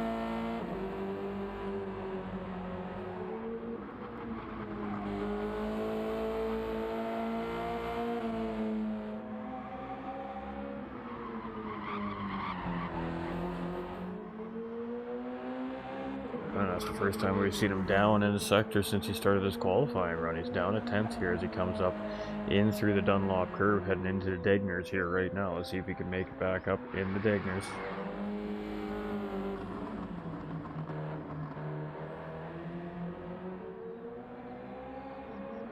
Nope, he's giving up some more time there. He's down 4/10 here now, so let's see if he can find some more time here somewhere. He has a good hairpin there. Nice, clean, tidy. Being down a 10th on that 58.3 was definitely doable. Being down 4/10 is going to be a lot harder of a charge back up here. He's really going to need to execute a very fast spoon curve here. Really keep as much momentum as you can here around the second part of this corner. Really get on that throttle and get a good charge up into 130R here. We'll see where he's at when he hits this next live timing sector here. He was just 0.399 down, and he's 0.392 down, so he gained 5 thousandths of a second, basically 7 thousandths of a second as he came up through there. So he definitely got a good run through there, but not enough to live in the dream one nightmare at a time. Oh, you're good. You're solid, my dude. You're solid. It's gonna be a 58.7, so it's gonna be a 58.387 here for Lucas 36 for his fastest lap around the racetrack here in that qualifying session. And all I'm gonna say there to him is, ooh, that bar has been set, ladies and gentlemen. We're gonna do a little donut there, a little victory donut, beauty.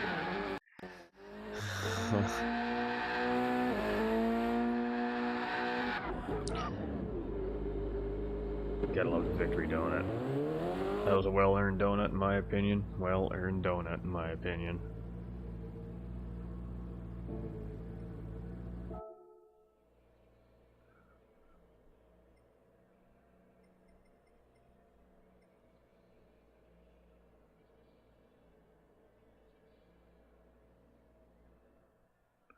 That was a pretty crazy qualifying time that Lucas just put down. Whew. That was pretty incredible. Good job to Lucas 36. So 58.387 is the mark for all you top split drivers in this series. Looking what the mark is, I think Lucas 36 just set it with a 158.387. That is going to be a time that is going to be hard to be charged, I think. We'll have to see what the rest of this qualifying group has and see if they can knock Lucas off that number 1 spot here provisionally in qualifying this weekend. Boy was cooking. He was way cooking.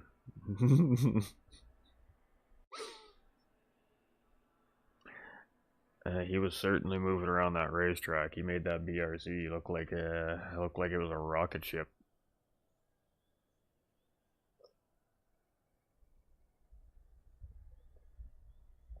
I had the 157 livery there for you, though, my dude. I'm telling you, there was a 57.8 right there for you if you had the right livery on.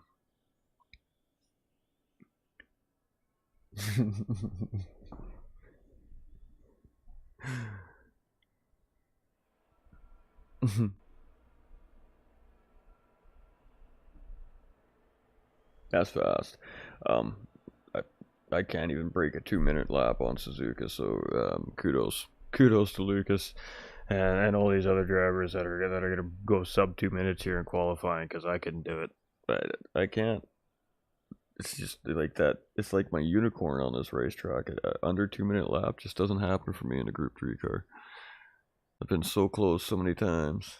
Just can't put it together. I'm just not as fast as say a Lucas 36 or a Jakey or a Paymay, that's for sure. That is for sure. All right, it's going to be open for 1 hour and 10 minutes. Drivers, 1 hour and 10 minutes.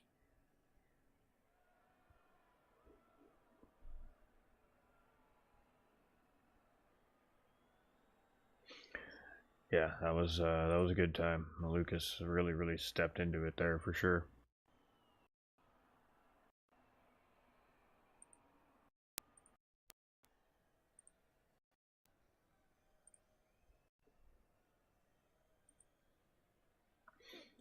Well, let's bring that up. Let's drop that down. Let's bring that guy up. Let's talk about Suzuka a little bit more here. Let's get into some of the more detailed information here on the map while we wait for our next qualifier. So, we talked a little bit about Suzuka. We talked a little bit about the corners and the names of the corners around the racetrack. Let's talk about the actual individual specific technical parts of this racetrack here now.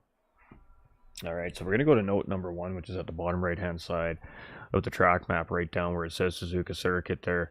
That is going to be our first note here. And first turn is a combination of turn 1 and turn 2.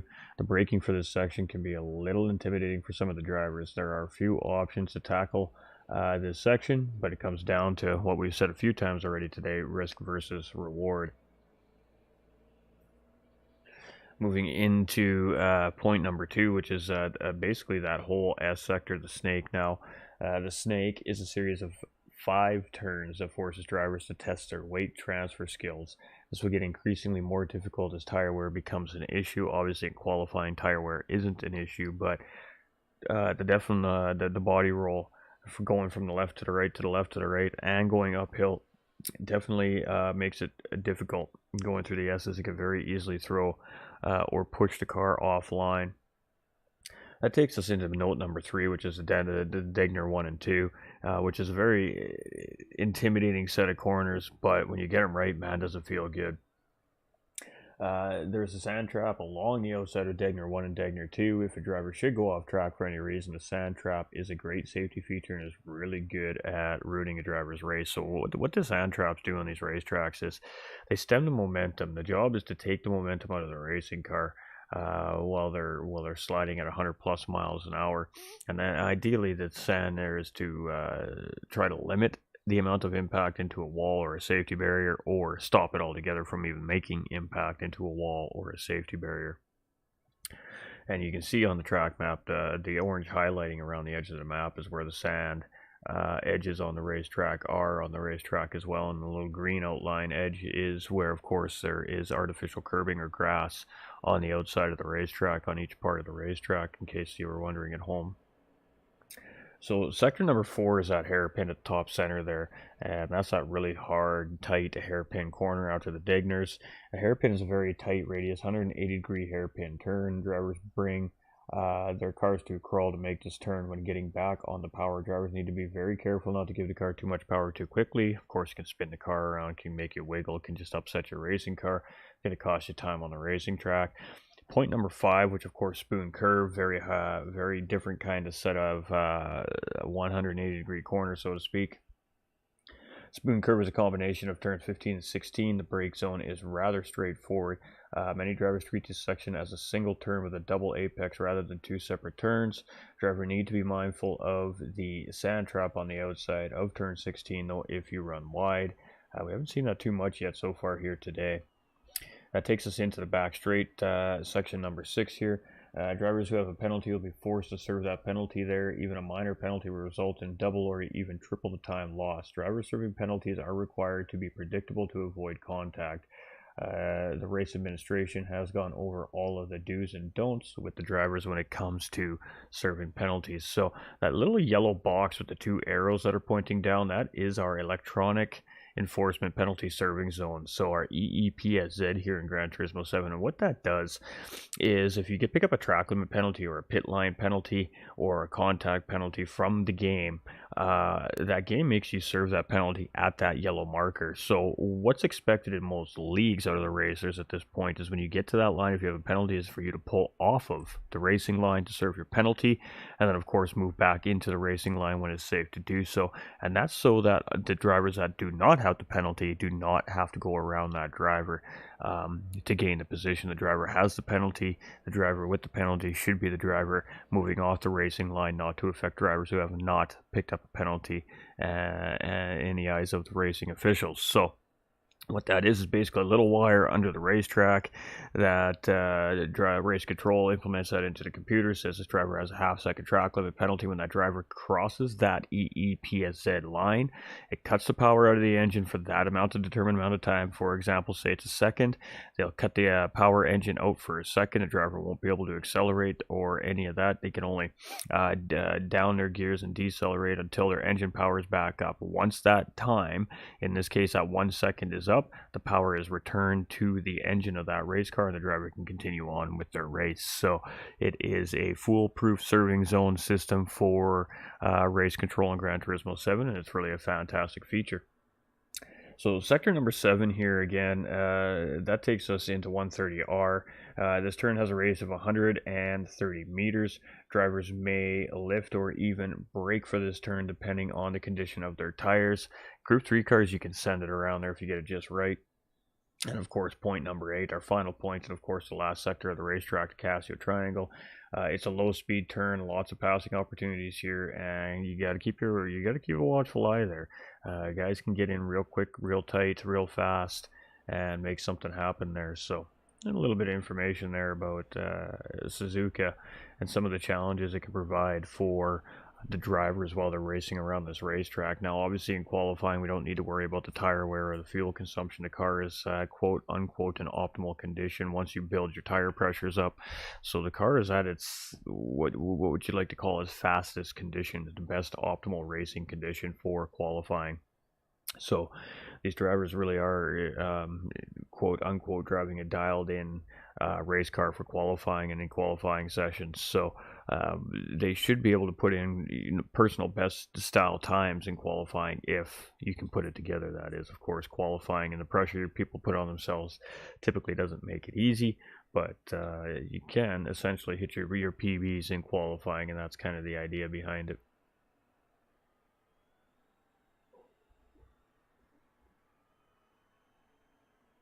130R gives you anxiety. Yeah, the Suzuka in general gives me anxiety, man. Suzuka in general gives me anxiety. It's a true story.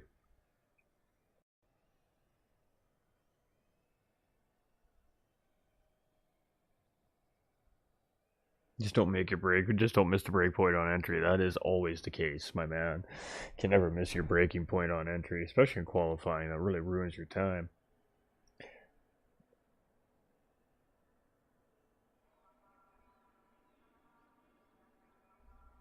It comes from one of my administrators, Alien 420. Miss Devious, one of my special administration, special operations administrators.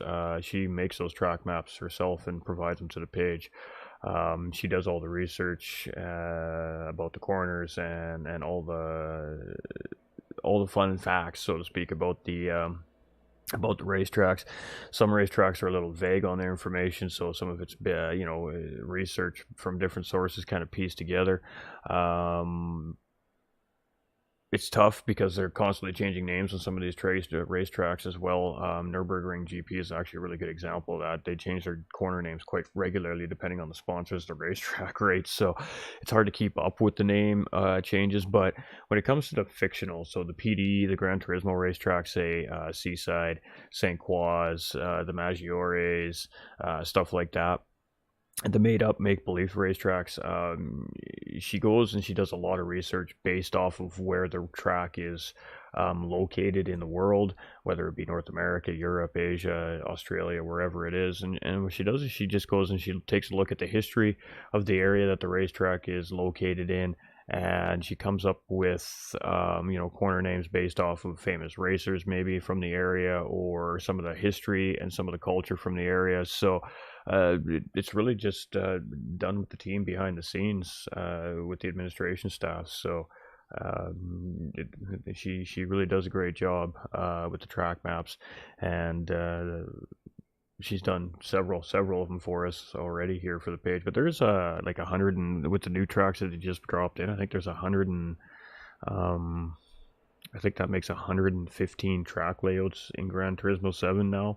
So, it's a lot of work. It's a labor of love. So we really do appreciate all the hard earned effort and dedication that Miss Devious puts into those maps, because um, a lot of research and a lot of time goes into them. So, but yeah, she just does she just goes on the internet, and she does her homework, man. She really buckles down, and then of course she reaches out to the other rest of the team for input and stuff like that as well on it. But yeah, that's where all the information comes from. Google, sources like that. Of course, she's a behind the scenes real life racer, so she has a little bit of information on some of the tracks just based off personal knowledge of that racing track too as well. So she's very passionate about racing, that's for sure. And we really appreciate that passion, and it shows in her work. So, all we can ever do is say thank you for all the amazing graphic work she does for us, because it's incredible. It really is.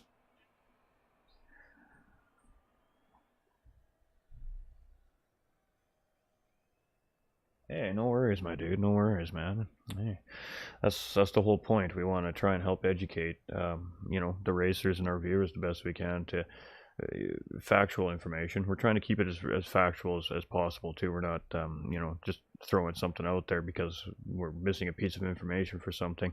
It's, experience from our own sim racing as well. We race these racetracks just as much as the rest of the community out there does too. And of course, Miss Devious and myself being um, co-owners of 1010s Racing, we got team racers, we got drivers behind underneath of us as well. So we're constantly trying to teach and show our drivers lines around racetracks, and trying to explain how a car works around a certain corner per se. So the track maps in a sense are kind of exactly that. They're a tool for learning with the information that's just based inside of them. So there's so much more information that could be put in, but I mean, you can only clutter the screen so much with so much information, right? So, um, it's been a long haul to get those maps to where they are, and we really appreciate her hard work, that's for sure. And we'll have more of them as time progresses. Like I said, there's a lot of tracks. I think there's 115 different layouts now in the game. So that's a lot of work, a lot of work.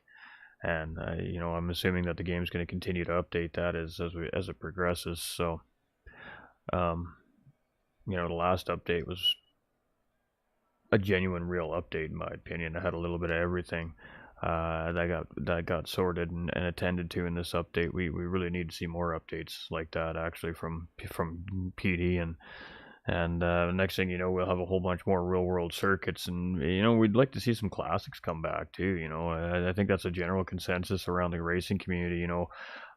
Personally, I'd love to see a midfield raceway come back. I'd love to see Special Stage Route 5 come back. Apricot Hill. There's some really, really great racetracks. The city circuits would be crazy good. Seattle, New York, Paris. Yeah, yeah. Bring that kind of stuff back would be really cool too. But we get it. It's licensing. It's agreements. It's time. I've seen on how they scan the cars and scan the tracks and stuff to get that information into the game, and it's very meticulous, and it takes hundreds and hundreds and hundreds of hours per vehicle, and thousands of hours per racetrack. There's licensing rights. There's all kinds of things that has to go on in order to get these things into the game. So, um, you know, definitely appreciate the hard work, and considering that we don't have to pay for the DLC, I guess we really don't have a whole lot of room to be complaining anyways, because like most games out there, you got to pay for the new downloadable content. So PD's business model is definitely for the players. It's definitely for the players. We might not always get what we want, but they are thinking about the players. Zolder would be awesome. Zolder Silverstone. Come on, man. Let's get Silverstone back. Silverstone's one of my all-time favorite racing racetracks, man. Let's get Silverstone back up in the house here.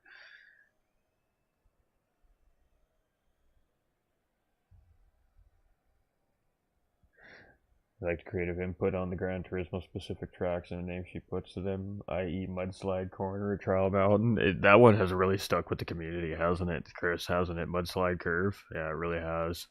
It really has. Oh, that's facts. That's facts. It is a slow qualifier today. Usually day one is the big one. Um, apparently it's going to be backwards this time. Apparently, weekend two is going to be the big one.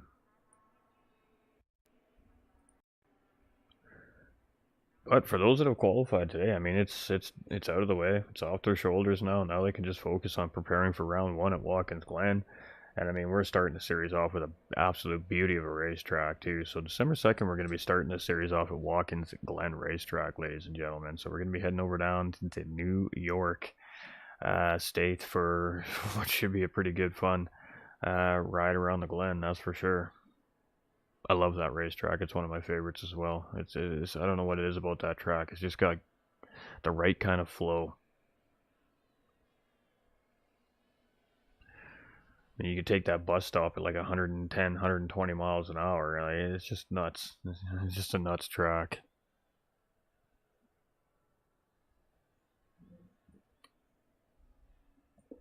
As long as you get it right, that is.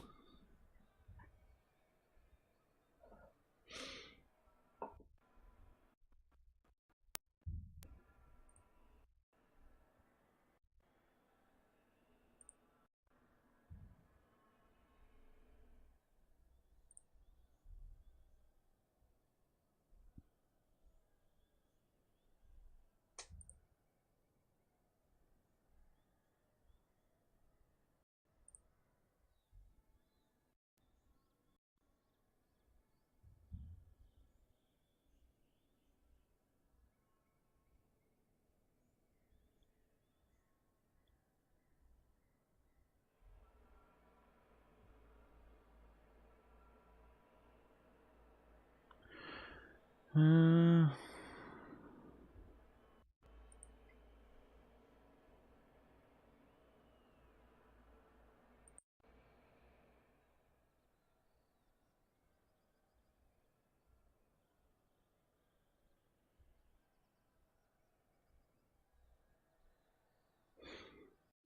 just checking up on Discord here. Got lots going on today. Lots happening today.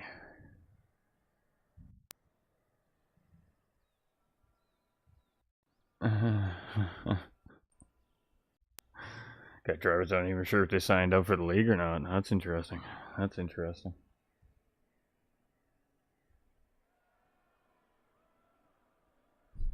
Oh yeah, no, the Glen's great, man. It always makes me smile when I see that track come up.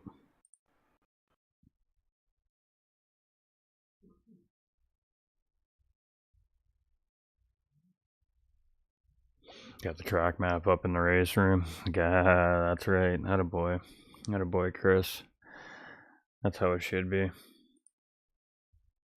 Got to sport our favorite cars on the tracks, on the walls. I know I need to get some background stuff for the stream for you guys to look at again. We need to get some GT45 merch sorted back out is what we need. Working on it. Working on it. Website's being worked on. Merch stores being worked. Lots of things are being worked on behind the scenes right now. That's why I'm so busy. I got lots happening at the same time. Lots happening at the same time.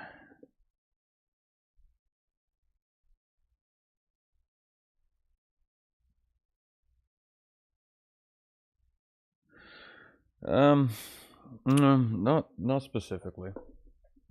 I believe the last time I checked, we had about 18 or 19 drivers qualified in. We are looking for 30, so there's definitely room for drivers to still come in and get involved in the series. It's a 5-lap qualifying session. It's equal condition modes on. Sunday in the afternoon looks like it's under sunny conditions, and you're on the racing soft tires with the Group 3 BRZ. And that's the best of 4 laps, I believe, is how it counts.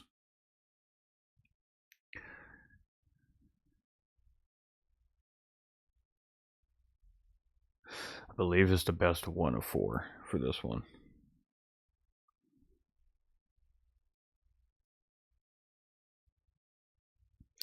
Hey, no worries, my dude. No worries, my dude. I'm just a little out of the loop because, well, time just got away from me.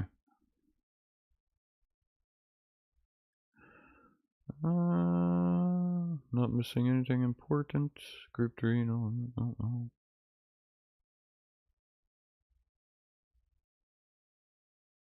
Yeah, it's our basic general equal conditions qualifying mode.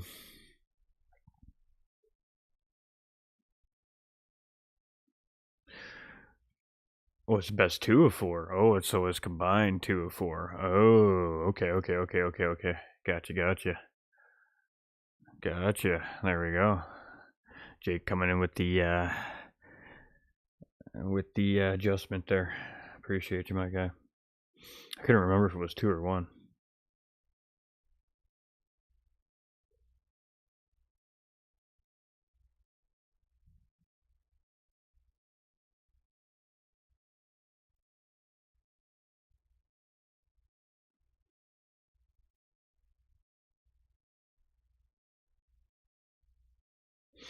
So it's very important then to get those 2 quality laps in. So some of the drivers that made those mistakes on their qualifying sessions are still okay, but it definitely it hurts. So when it's the best 2 out of 4, you definitely want to put in 4 good laps, if at all possible. Because if it's taken that combined 2 of your best 4, then you want to have 2 laps fairly close together, ideally. Then.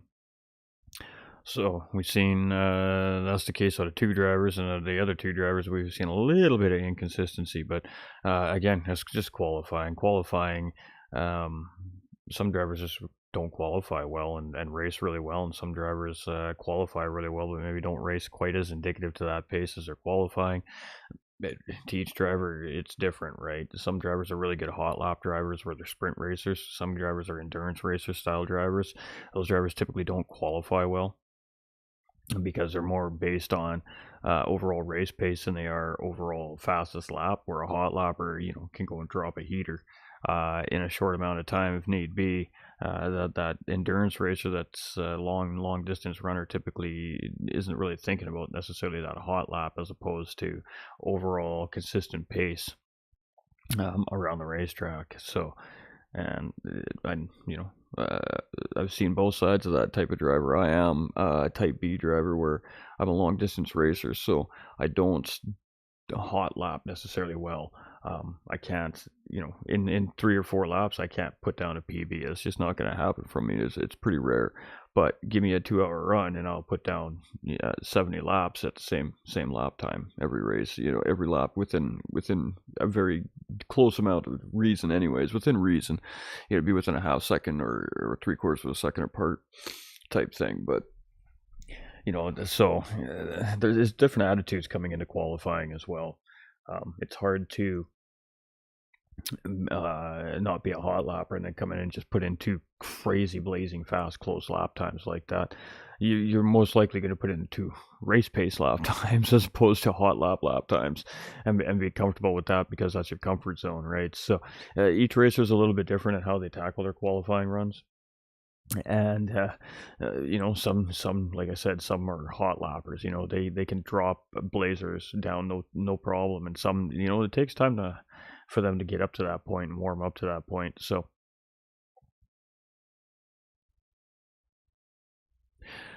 I just got a message from my software saying some new overlays are available. We may have to go check them out. Hey, we like new overlays.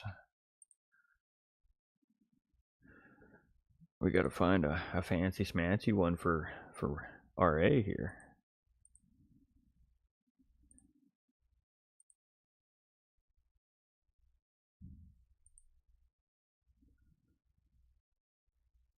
So we'll have some new stock to look at. We love it. Yeah, I'm not great at quality runs typically either, Alien. I'm not the best at them either. It is a very quiet qualifying day today. I am very surprised. With the holidays coming up, I'd be missing a good chunk of the season, and that's why I elected not to run a flaky biscuit. Yeah, you're all good, Chris. It's all good, man. To each their own, dude.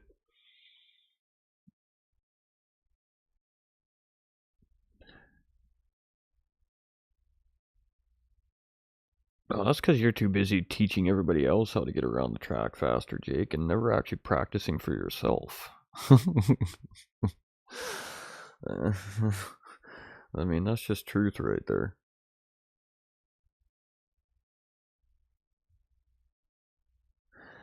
You know, you're always willing to stop doing what you're doing to help somebody find, a tenth of a second around a racetrack. And then when the time comes for you to throw down, you spent so much time helping everybody else, you kind of let time slip away from your own practice, my man.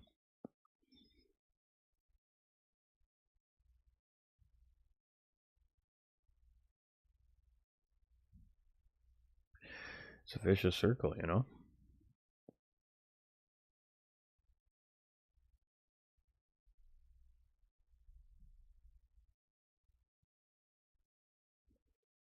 I know. I feel you, brother. You gotta help the people go faster. I get it, dude.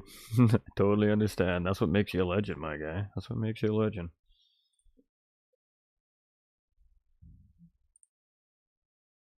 You can give more to the community than you give to yourself, man. The stream is not suffering bitrate. Don't give me that jazz. All right. Well, we got 45 minutes left in the session here, ladies and gentlemen. 45. If you're going to get some laps in, now's the time to do it. We'll be back next Saturday, though. I'm not sure what time we're starting next Saturday. I'll have to confer with our lobby hosts on what's happening next weekend and what time exactly we're running at, because I can't remember. But the next weekend will be an open session for as long as necessary, if I'm not mistaken, because, well, we got to get the drivers qualified, because then the season starts up a couple weeks later. So get that practice in, folks. Get that practice in. Get those BRZs on track.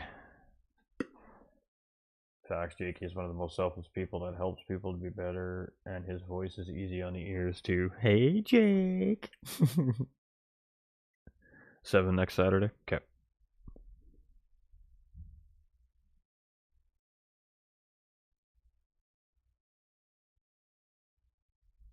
Works for me. That means I get my GTRC Porsche Challenge Cup in beforehand. Fantastic.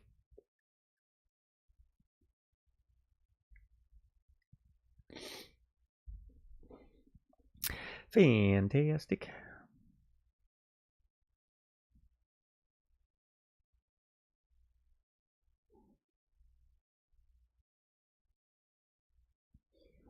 I can host next weekend too. Next weekend's not a big deal for me. I can host next weekend too if need be.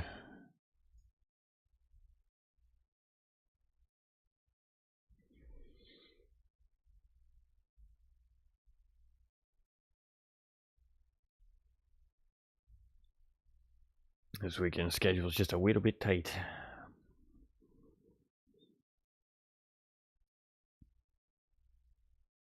Oh wow, I got 41.3 miles in already today?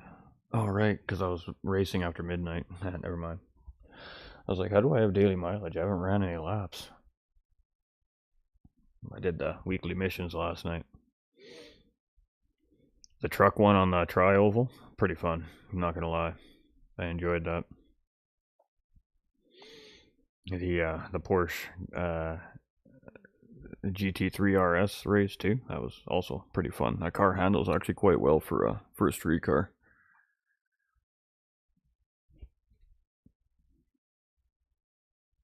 Aw, shucks.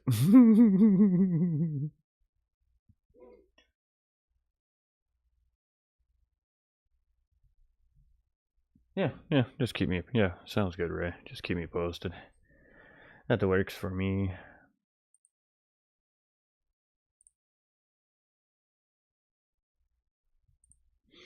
Well, I don't know where our racers are all hiding today. Apparently, they're all hiding today. Lucas came down and just threw it on the table, and now everybody's like, nope, I need more practice.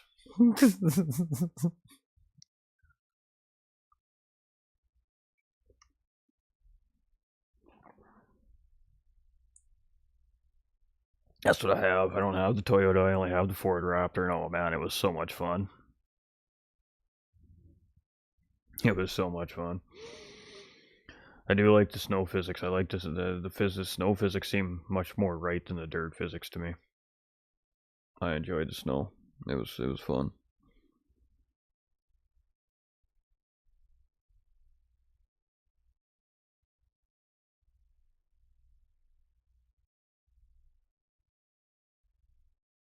Even with the crazy force feedbacks I have set on my wheel, it was still hella fun.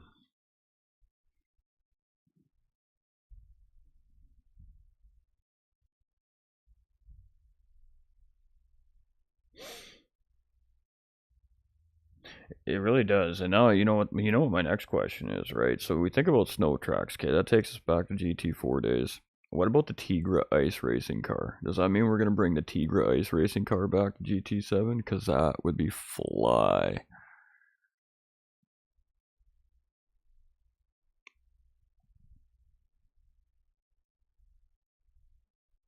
Man, I would be all over that Tigra ice racing car from GT4. That was so much fun.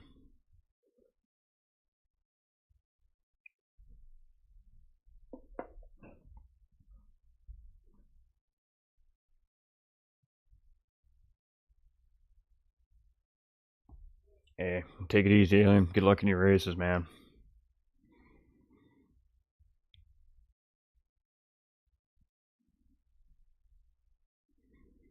Yeah, I'm really sad. Spa should have been a DR grower this week. Instead, it was a DR killer. That lovely little A I had is all gone. That was a ripper. It was. That thing was a ripper, Chris, for sure. I thought it was a great car.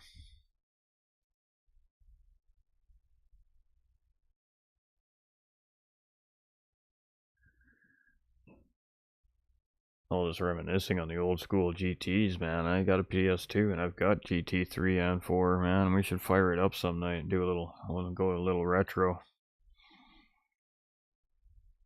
Wonder if the wheel would even work. That'd be cool.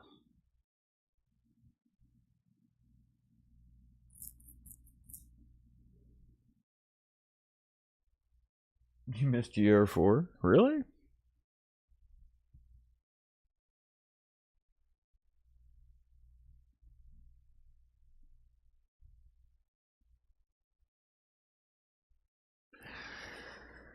That seems a little suspicious, Jake. I don't know. TC alien.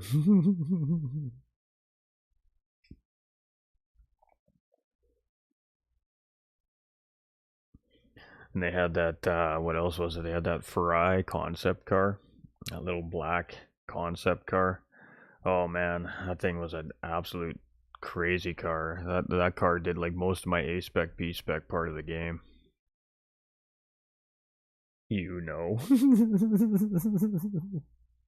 Oh, Gran Turismo 4. Oh, okay, okay, okay. Now I got you.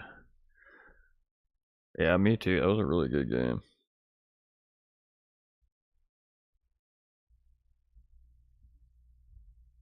I know he lows Group 4s.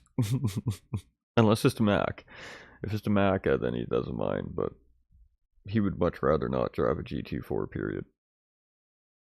He loves them now. He made him love him on Sundays. Hmm. Hmm. I don't know if I buy that.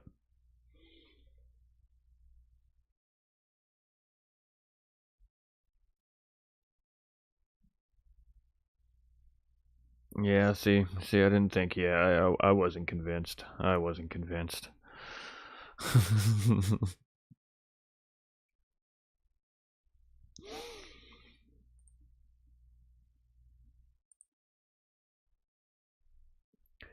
I've heard this guy and what he's said about GT4 cars over the years. I have a hard time believing that.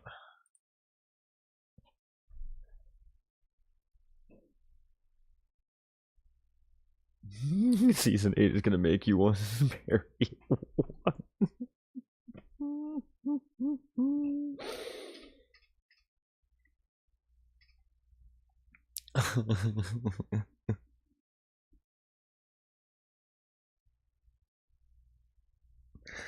I don't mind the Group 4 cars.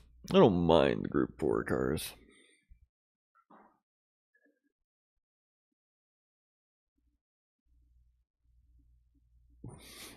We're gonna have a sim racing dispute in the YouTube channel about Group 4 cars here pretty soon. This is great. This is great.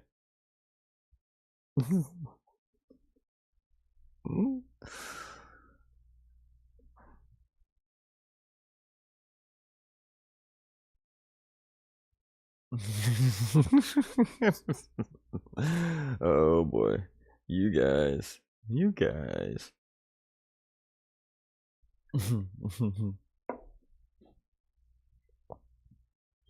They are painful to drive. You know what, Jake? When you turn the BOP off, Group 4 cars are rippers, man. Rippers. Was messing around with a Lamborghini Huracan on a BOP off lobby. Oh man, that thing was flying, dude. Group 4s without BOP, fantastic.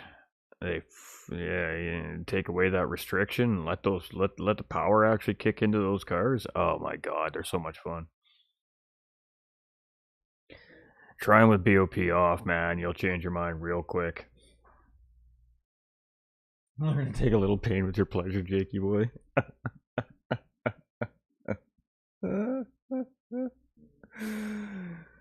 Give him an engine or something. Yeah, facts. True story. True story. Engine swaps. Come on, engine swaps.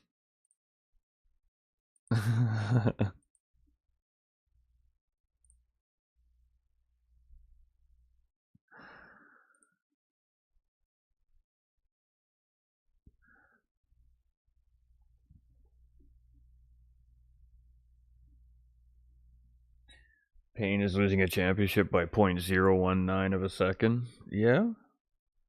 Yeah. Or spinning on the final corner when you're leading the race and the win gives you the championship. That's Payne as well. Yeah. Yeah. It hurts so good.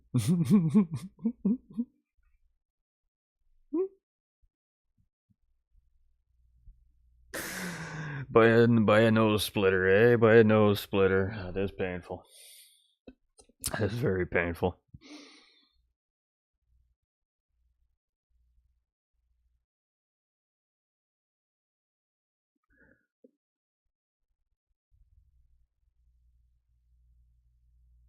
Pleasure is winning a championship on the last corner even after you lost it.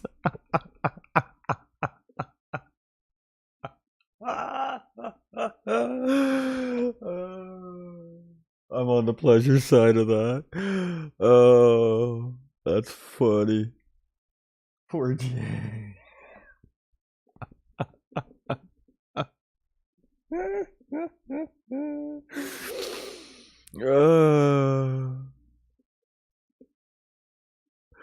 Oh my.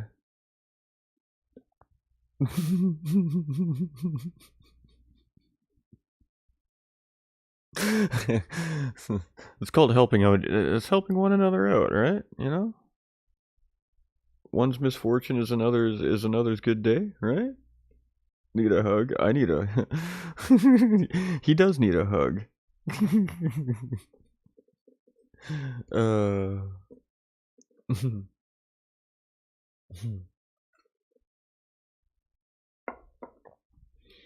Only on GT45 Gaming do you see our driver's worst and best moments, I tell you what. And I've got a knack for catching the worst. It's like my spidey senses start tingling that something bad's gonna happen, and my fingers just push the button, you know? I can't help it. It just happens, chat. It's that commentator savvy, or curse. I do. I bet you do, my guy. Oh, we got ATB up in the house here.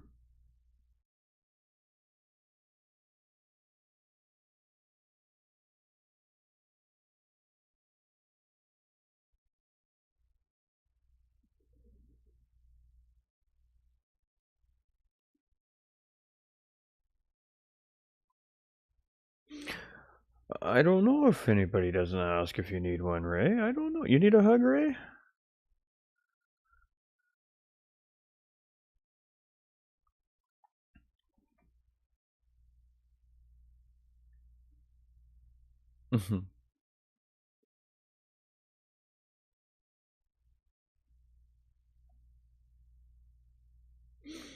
Alright, so we do have a driver up in the house here.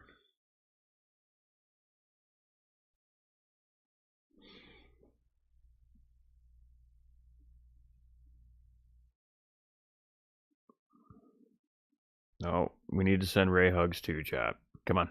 Hugs for Ray and hugs for Jay.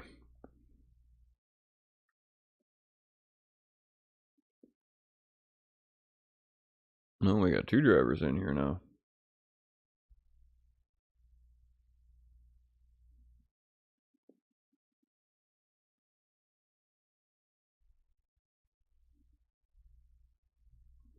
Alright, we're just waiting for our driver to get up on track here. There we go.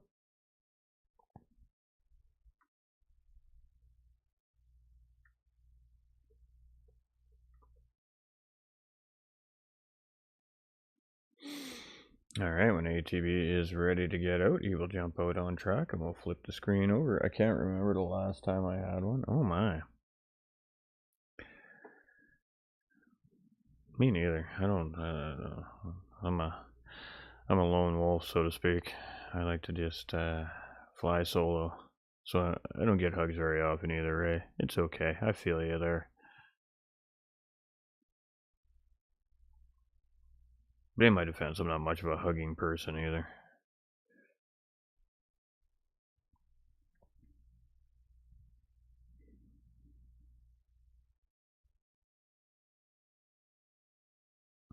Alright, so Apex Sim Racing's Guardian now out on track, or ATB on screen as we see it here.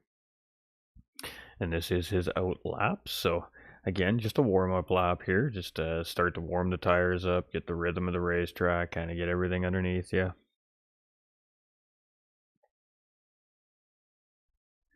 Come on, Benson. Give him hell, bud. My old ass is getting a little needy. It's okay. That's what happens when we get older. Thanks. Thanks, Chris. Oh, it's going to be extra picky this time.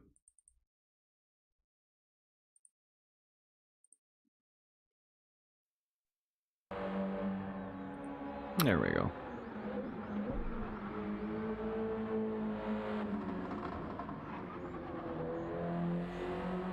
Noise it is. Noise it is. Alright.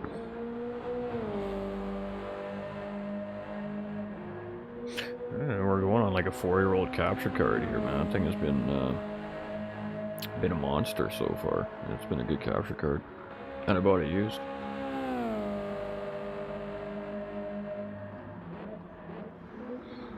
Alright, so I don't know what to expect from ATB here. I have an idea what to expect from ATB, but we'll have to wait and see if we get what I think we should get out of ATB. So it was a 2-minute out lap here. He did have a little bit of a mistake going into the Casio triangle there. So this is officially our qualifying run here now. So the out lap is out of the way. So now this is official flying laps here for ATB. So best 2 of 4 laps combined total to make up your qualifying time here. So you need to have 2 good laps here in qualifying. So I was under the impression it was only 1. So I was thinking 1 safe lap. But you kind of need 2 safe laps. And then you can send it.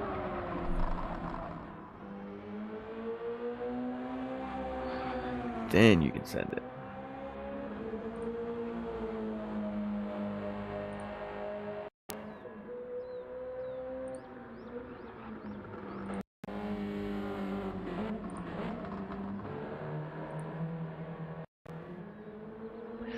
Alright, here we go. We are about halfway through here. We just got through Degner 2. We're heading in towards the hairpin here now. So about 2/3 of the way around the track, so to speak. And then that takes us into the long charge to 130, the spoon curve, which takes us into the long back straight to 130R. So here you're going to get moved back over to the right hand side. As soon as you see that path there's a little cart path between the brake zone, the brake signs there. That's kind of your marker for your braking point here to start leaning into the corner. Good exit there by ATV. Nice clean little corner there. He held onto that apex just a little extra longer there. He might have cost himself a little bit of exit speed, but again, you always want to put in a couple of reasonable laps and then push for better time, with the 2 out of 4 factor being into qualifying here. So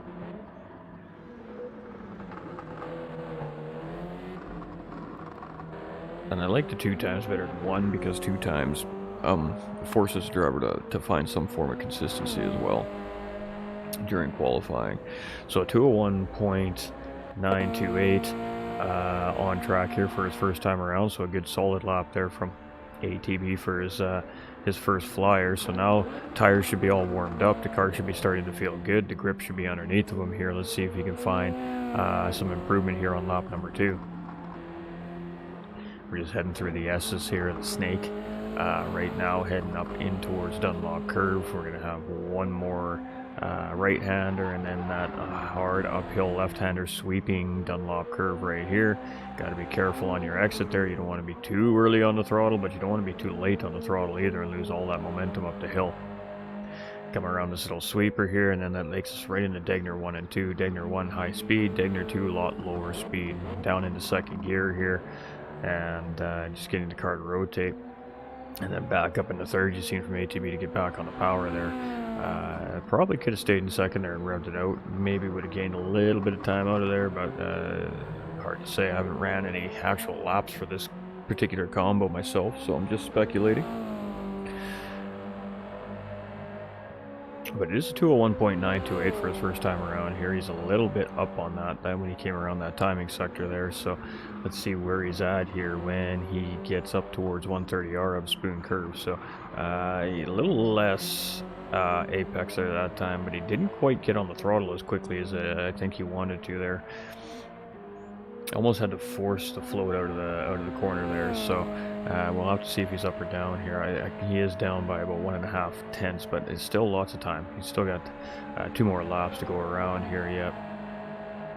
And he's not down by much. Can definitely make that up here in the Casio Triangle if he gets a nice good clean 3 corners here, and he does actually get a pretty good solid set of corners right there. So as we're coming around out of the Casio Triangle to the start finish line, it's a 201.634, so it's a slight improvement there. So he gained some time back up in that final sector, and slowly but surely ticking the time down here, I suspect. And this is just me knowing this driver quite well. I should see a 2 minute, and if he really hooks one up, it'd be a sub 2 minutes. So a high 159 or a really low 2 minute is what I would anticipate seeing out of the best lap from this driver. And the only reason why I say that is because he's about the same pace as I am, and that's about where I would be expecting to be after qualifying for this particular get up. So would definitely be shooting for a low 2 minute or a very high 159 for myself. That would be my goal, and I don't think his is probably going to be too much off of that. So he's right there. I mean, he's right there at it. Oh, Degner 2, a little bit of a mistake, but he gathered it up pretty good. But that is going to make that mistake there coming out of Degner 2, and just recover the car, get it back on track, and set up that final lap. Get those tires scrubbed off, get them cooled back down, get them back to optimal temperature. And we got Piggums up in the house here now too as well. So we got Tom and Piggums both ready to go here as well. So a couple of real fast drivers waiting in the wings here as well.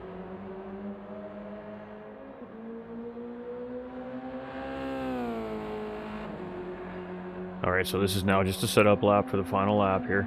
A little bit of a mistake coming through the Degners there. You got a little bit wide coming through Degner 1. Picked up a little bit of grass on the tires that didn't quite allow him to get the rotation into the second part of the Degners. And a little off track there, so he's got that going now. So really the key is to set up the Casio Triangle here for a very good exit coming on to the final lap here. He's got 2 really good consistent times there to work off of, so I mean already it's been a pretty good qualifying run here for him. But I just know this racer, and he's like me. He's got a time in his mind, and I don't quite think he's there yet.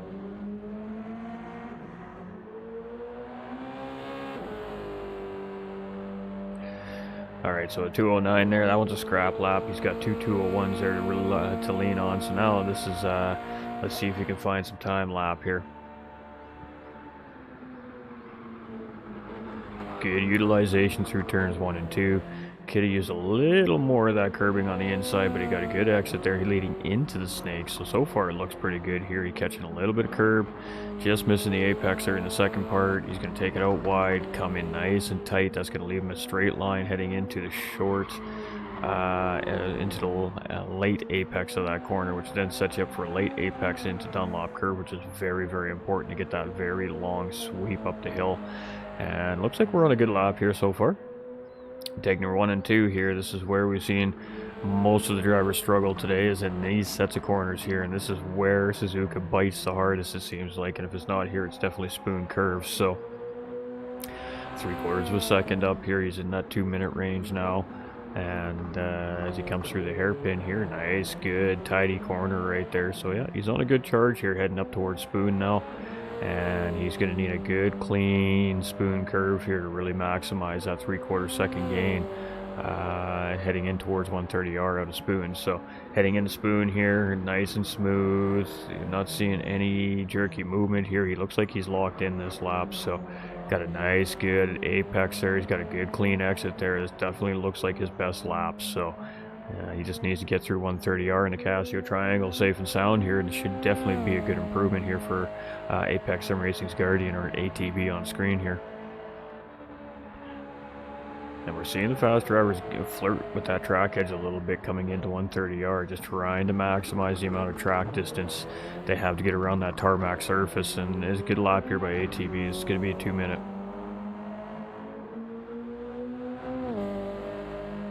It is a 2-minute .549 there from ATV, so that was his fastest lap on the track there.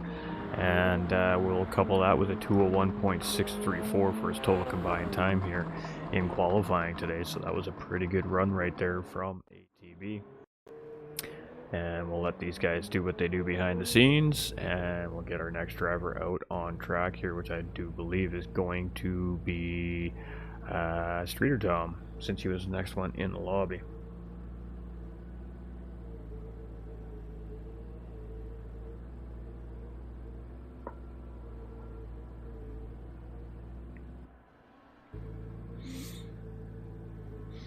Alright, so we do have a couple of drivers that are going to put a little bit of pressure on that potential fastest lap on the track here in qualifying, that 58.3. Apex Sim Racing Streeter Tom and TT Pigums both are capable drivers and could potentially put some pressure on that time. So be interesting to see what these last two, what these two guys have here for us.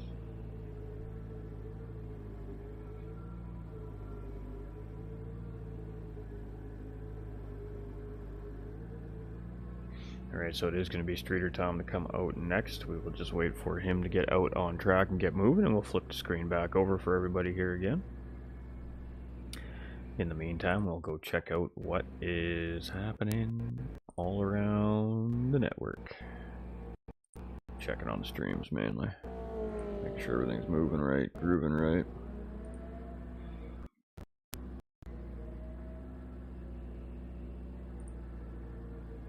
That was a good run. That was definitely a good run from Guardian.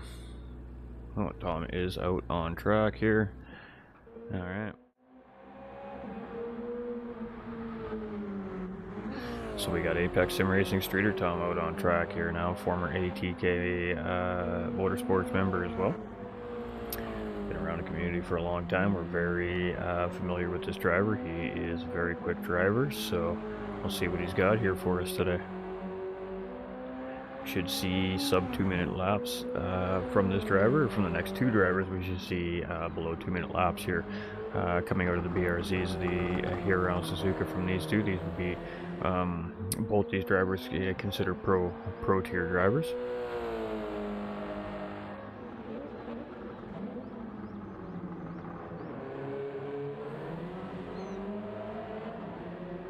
It really just comes down to your understanding about this car. Hey, Tommy Lee's on track. Yes, ma'am.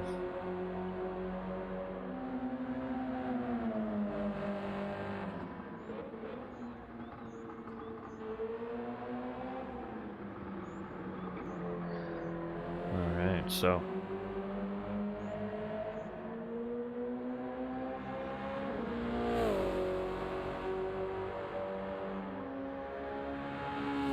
Just hear that car roaring up in towards 130R here on the outlap. It sounds so great, doesn't it? These BRZs really do sound good.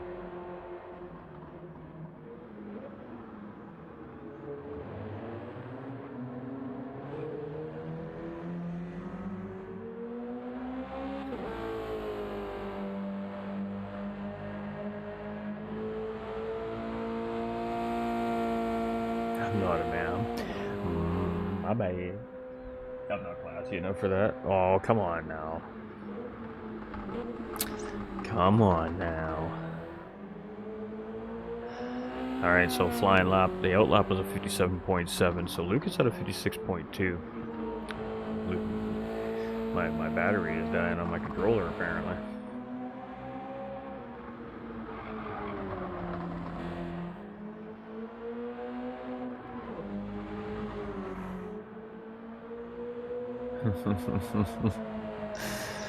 Alright, so here goes Streeter Tom. We're just coming through the Degners here right now. It's been a tricky sector here for most of the racers, and that's where I struggle the most on this racetrack, is actually through the Degners as well. For some reason, that's the one that those two corners really throw me out on this racetrack.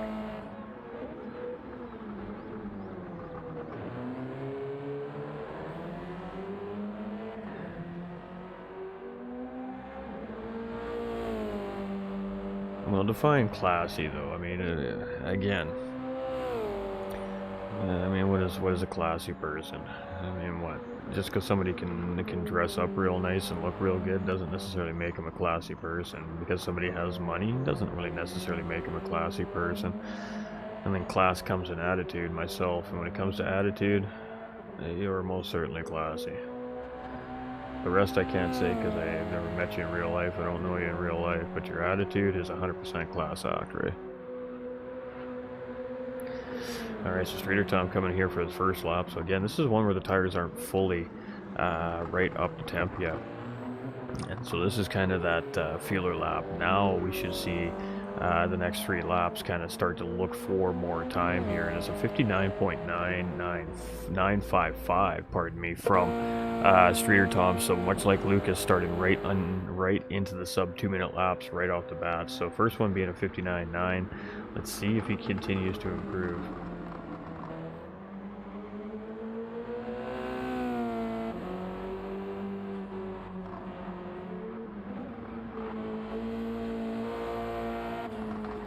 Swear like a sailor and look like a hot mess when you met him. So you're a normal human being, Ray.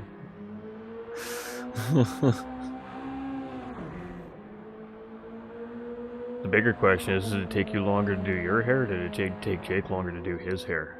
What do you think, chat? That should be the poll. Does it take longer for Jake or Ray to do their hair?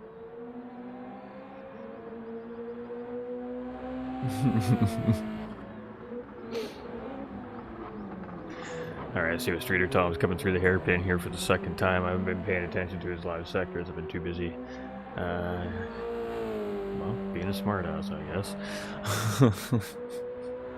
Alright, so here comes Streeter Tom here, heading towards Spoon Curve. Ooh, he just flirting with the track edge a little bit there. Definitely driving it on the edge here right now, trying to maximize the corner here. He has a great entry into Spoon, and he gets a really big exit there as well. Rip. Me 100%, says Jakey.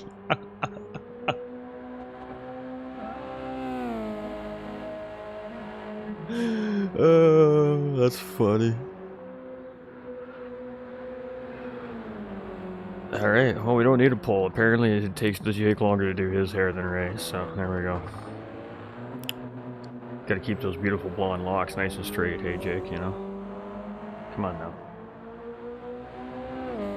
59.931 there from Streeter Tom. So lap number 2, a small improvement by 0.25 hundredths of a second essentially, and 2 safe laps in my opinion are in. So let's see if he starts to push it a little bit here now.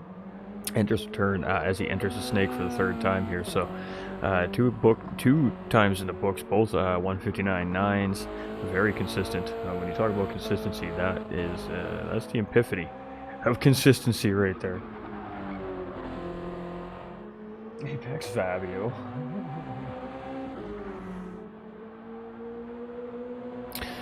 No, just because you got a stick holding your hair together, that makes you resourceful, Ray. It doesn't make you a bad girl, it makes you resourceful.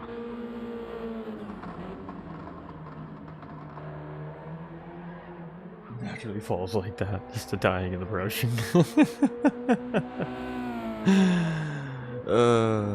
That's why I keep my hair very short, I don't have to deal with that. Wake up, throw a comb through it, pop a hat on, I'm done, I'm good to go. She's like ETA 30 seconds, man.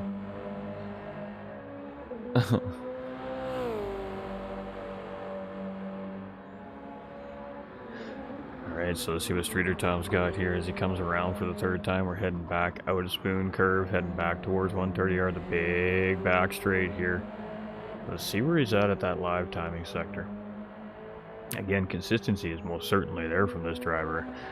Showing good race pace. Let's see what he's got. And he's actually down about 2.5 tenths coming into 30 at 130R here. So again, we've seen these guys make up a lot of time through 130R and the Casio Triangle though. So 2 tenths really isn't that much in the grand scheme of things here. So not going to hold our breath on the fact that he can't improve on that yet until we see him come across the line. And I mean, it's a good time there. It's a 59.6. So made up all that time in the Casio Triangle. And that's a good 0.3 of a second improvement right there from Apex Streeter Tom. So, and absolutely sending turn 1 and 2 there. He used all of that corner that was available. Any more of that corner, and it would have been a dicey exit coming out of turn 1 right there.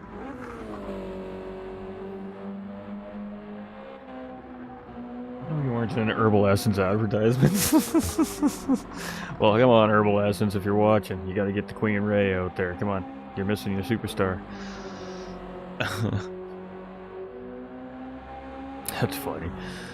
Alright, so Streeter Tom here in the lead of this, not in the lead, with a 159.6, second fastest driver on the track here currently in qualifying today. And oh boy, Degner 1 tossed him out a little bit there. That's going to cost him some time.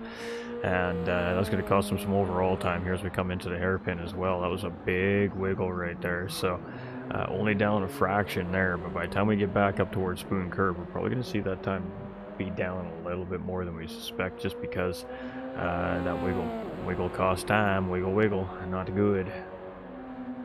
Yeah, just woke up.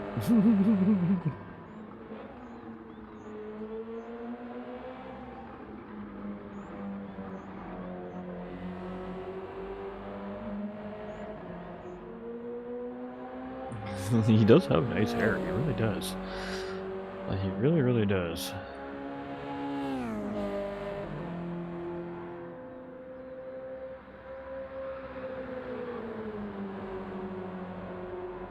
Alright, coming into the Casio Triangle for the final time here. And let's see where he's at with time here. 53, 54, 55. Whoa! Big wiggle coming out of the Casio Triangle. Wow, nice save, Tom. And a little bit of a show for the viewers there, though, of what not to do around the final corner. But man, he gathered that car up.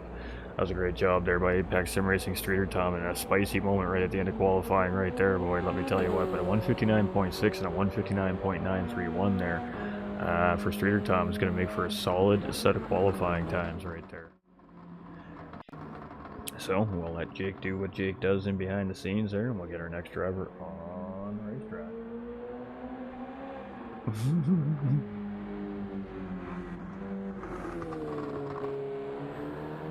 Alright, so our second driver in those 59s here today is Apex Streeter Tom.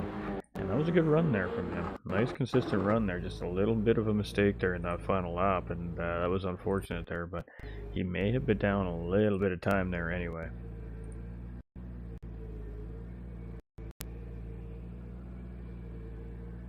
Genetic lineage to Rapunzel.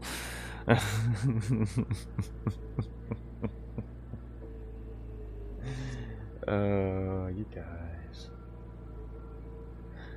Alright, so this will be the last driver we'll cover here, and then I do have to run. So this will be the last driver I'm going to cover here today, and then I got to get going. But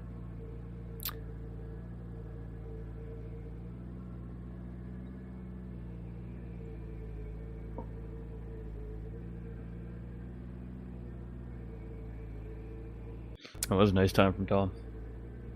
I think he had more in him though. But good, consistent, solid runs right there.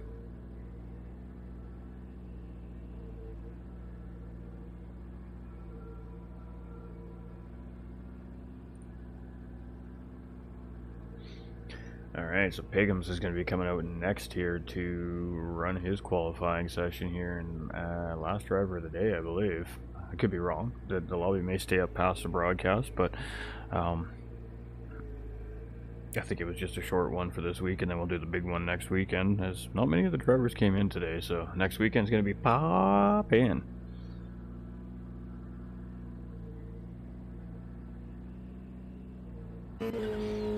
Alright, TT Pigum's out on track here now, and it's going to be his turn here to see what he's got around the Suzuka circuit here today for qualifying.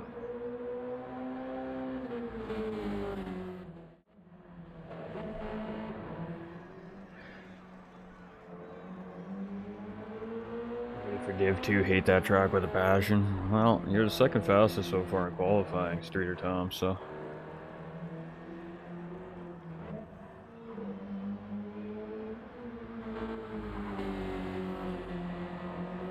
You're looking alright right now, my dude. You're looking alright right now.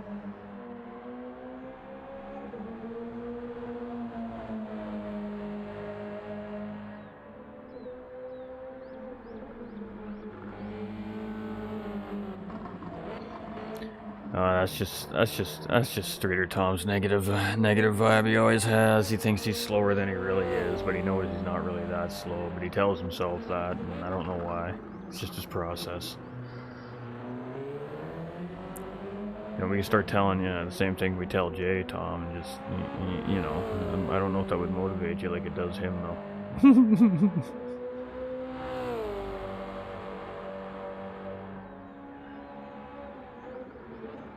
I'd be lucky to put in a 2-minute lap around here, Tom, so I wouldn't be complaining too much. You did a good job, man. Nice consistent laps.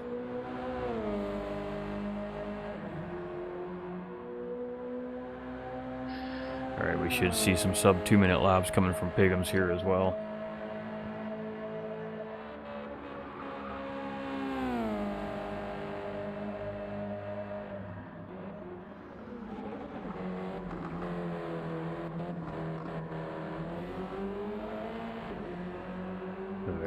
Efficient driver this gentleman is as he comes around. It's a 158.9 on the out lap, so let's see what he's got here for hot lap number 10.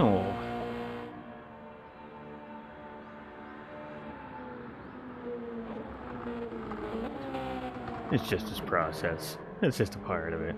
It's funny listening to him say how much he sucks, and then he goes in and just destroys everybody right up until he spins.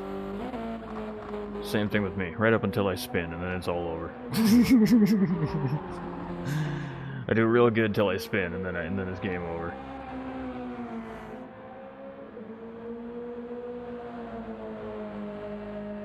Always seem to catch a stupid track edge under braking or something silly like that. You know, yeah, just lean over a smidge too much.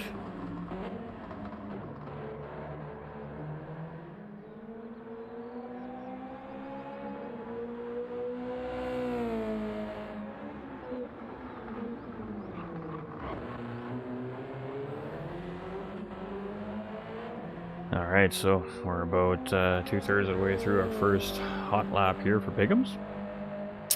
We're just heading towards the Spoon Curve here right now, and again, that exit ever so important coming out of Spoon Curve here. Really got to utilize every single millimeter available on the racetrack, and you can see these top tier drivers or faster drivers, the A+ A drivers are really utilizing a lot more of the racetrack than say some of our lower tier A, B, C drivers that are in here right now. They're just being a little more cautious, don't want to flirt with the track edges I mean, it does make a difference at the end of the day, but I totally understand why. I know me as a qualifier, when I'm qualifying, the last thing I want to do is catch a track edge and spin and ruin 2 laps, right? So sometimes I'll err on the side of caution just to not wreck a lap. So a 2-minute point 265 here coming from Piggums. That was his first lap here, so just a little off that sub 2-minute lap, but with 3 laps to go here on the track, still plenty of time for him to home that time in.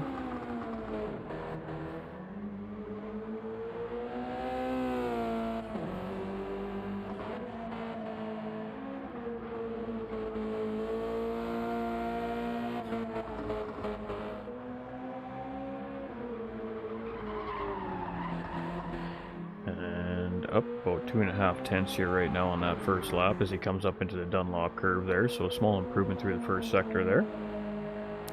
That takes us into Degner 1 and 2 here now, and that takes us up towards the hairpin, so we'll see where he's at when he hits this next live timing sector here. It's just under the bridge right here. And he's up about 0.6 of a second here now, so now he's in those sub 50, he's in that sub 2-minute range here now, going around the hairpin. Look pretty clean and tidy there.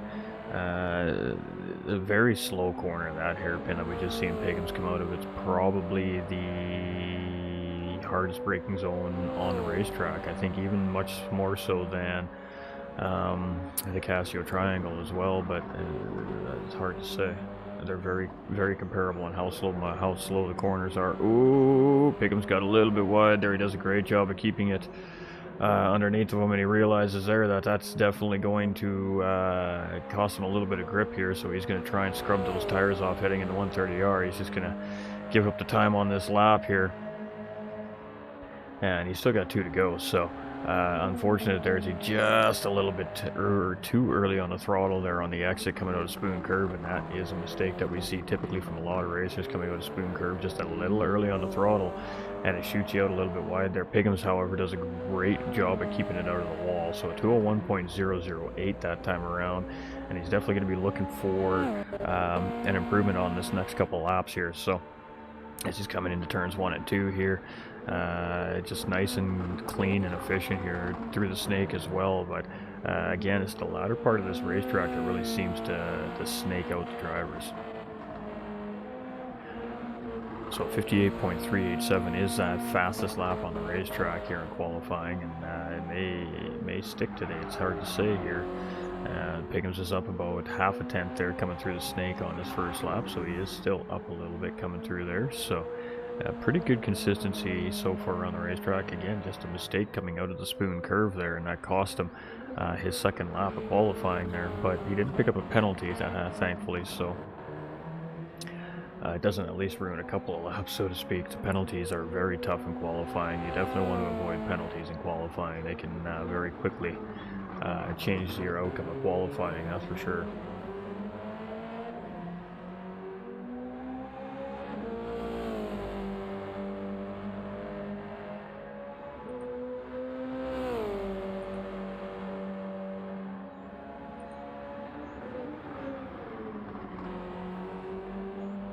There's a great looking scheme on that car there as well. Some great looking paint jobs here so far today already on the racetrack. Drivers love to paint their cars, that's for sure. We love seeing these great looking designs coming out from the drivers. We got 3/4 of a second up here this time around as we head into 130R. Nice tidy little exit coming out of Piggums right there.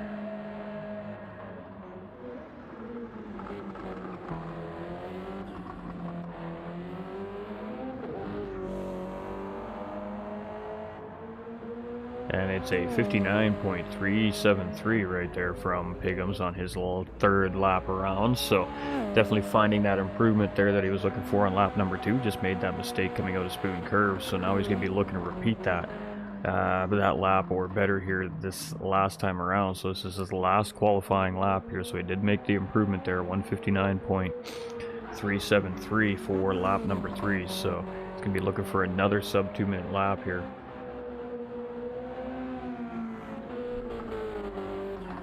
As we're heading up through the snake into the Dunlop curve here right now, is he up? I didn't see the timer, I wasn't paying attention, so we'll have to wait for the next one out to the Degners here to see where he's at. coming through Degner 1 right now. He's definitely carrying quite a bit of speed here this time. And, ooh, a little bit of a wiggle there. That might cost him a little bit there. He's going to try and get the dirt out the tires. And, oh, the wiggling, over-wiggling there. Cost him, unfortunately, to unstabilize the race car there. And that is going to be a burnt lap. So it's going to be a 59.373 and a 2-minute.265, which will just slot him ahead of Streeter Tom in qualifying here by 2 or 3 tenths of a second. We're very unfortunate. There are a couple of mistakes made by Piggums, and a couple of uncharacteristic mistakes there made by Piggums here in qualifying as he was just pushing that car to the limits there. And just a little tiny mistake at Suzuka can cost you here. We said that, did we not? We said at the beginning of qualifying that those little mistakes at this racetrack could cost you a tenth of a second over 4 or 5 corners, which can relate to 3/4 of a second or a half second real quick around the racetrack. He's going to be down by 4 or 5 seconds here. If not more, when he comes across that timer 12. So, squashed lap here. I gotta go, Jake. I'm gonna be going. I gotta shut the stream down. I have to go.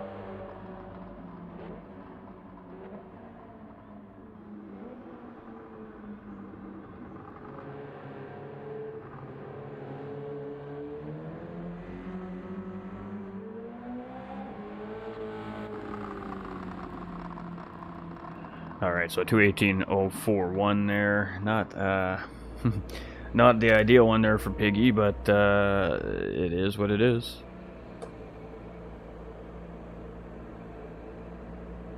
Oh, it's gonna be Payme. I gotcha. Unfortunately, I can't stick around here and continue doing this. I do have to go. I have my own race I gotta prepare for. Yes. Thank you, Jakey. I love you, brother. I want to see Payme go around, but I really can't afford to give the time for it today, unfortunately. Alright, chap. Alright, so there we go. That is weekend number 1 here out of 2 weekends of qualifying here. Round 2 will be tomorrow, next Saturday, November 11th. Oh yeah, that's Remembrance Day, isn't it? Didn't think about that when we scheduled that, did we? Anyways, November 11th at 7 p.m. Eastern time, if I'm not mistaken, is what I heard there. So we'll have all that sorted out, but stay tuned on the pages and the socials. We'll have a little more information regarding our BRZ One Make Series. Pardon me, coming down from Racing Asylum North America here, and of course a great UK-based organization in cooperation with Apex Sim Racing Team to, well, bring great racing action here down to North America, because we know we need some great series down in North America. This is going to be the next big series here from Racing Asylum, and there's a great cool group of races over there in Racing Asylum. So we love y'all, we appreciate y'all, and we'll catch you next Saturday for the last half of our qualifying sessions here from Racing Asylum. Registration is still open. The Discord is pinned in both our YouTube channels here today. If you want to know more or you want to get involved, join the Racing Asylum Discord server, start that process, and one of the admins will take it from there and help you, direct you in the direction you need to go in that very large server. But lots of great stuff happening over there at Racing Asylum, and huge love for bringing this down to North America for us. So I'm your host today, GT45 Gaming. Thank you for being here with us. We hope you enjoyed the early qualifying sessions. We'll be back next weekend for the remaining runs from our qualifiers here. Payme's out on track right now. He is probably going to set the new lap record time, and we'll post that next weekend once we get there. Stay winning. Remember, you all matter, and we'll catch you on the next one.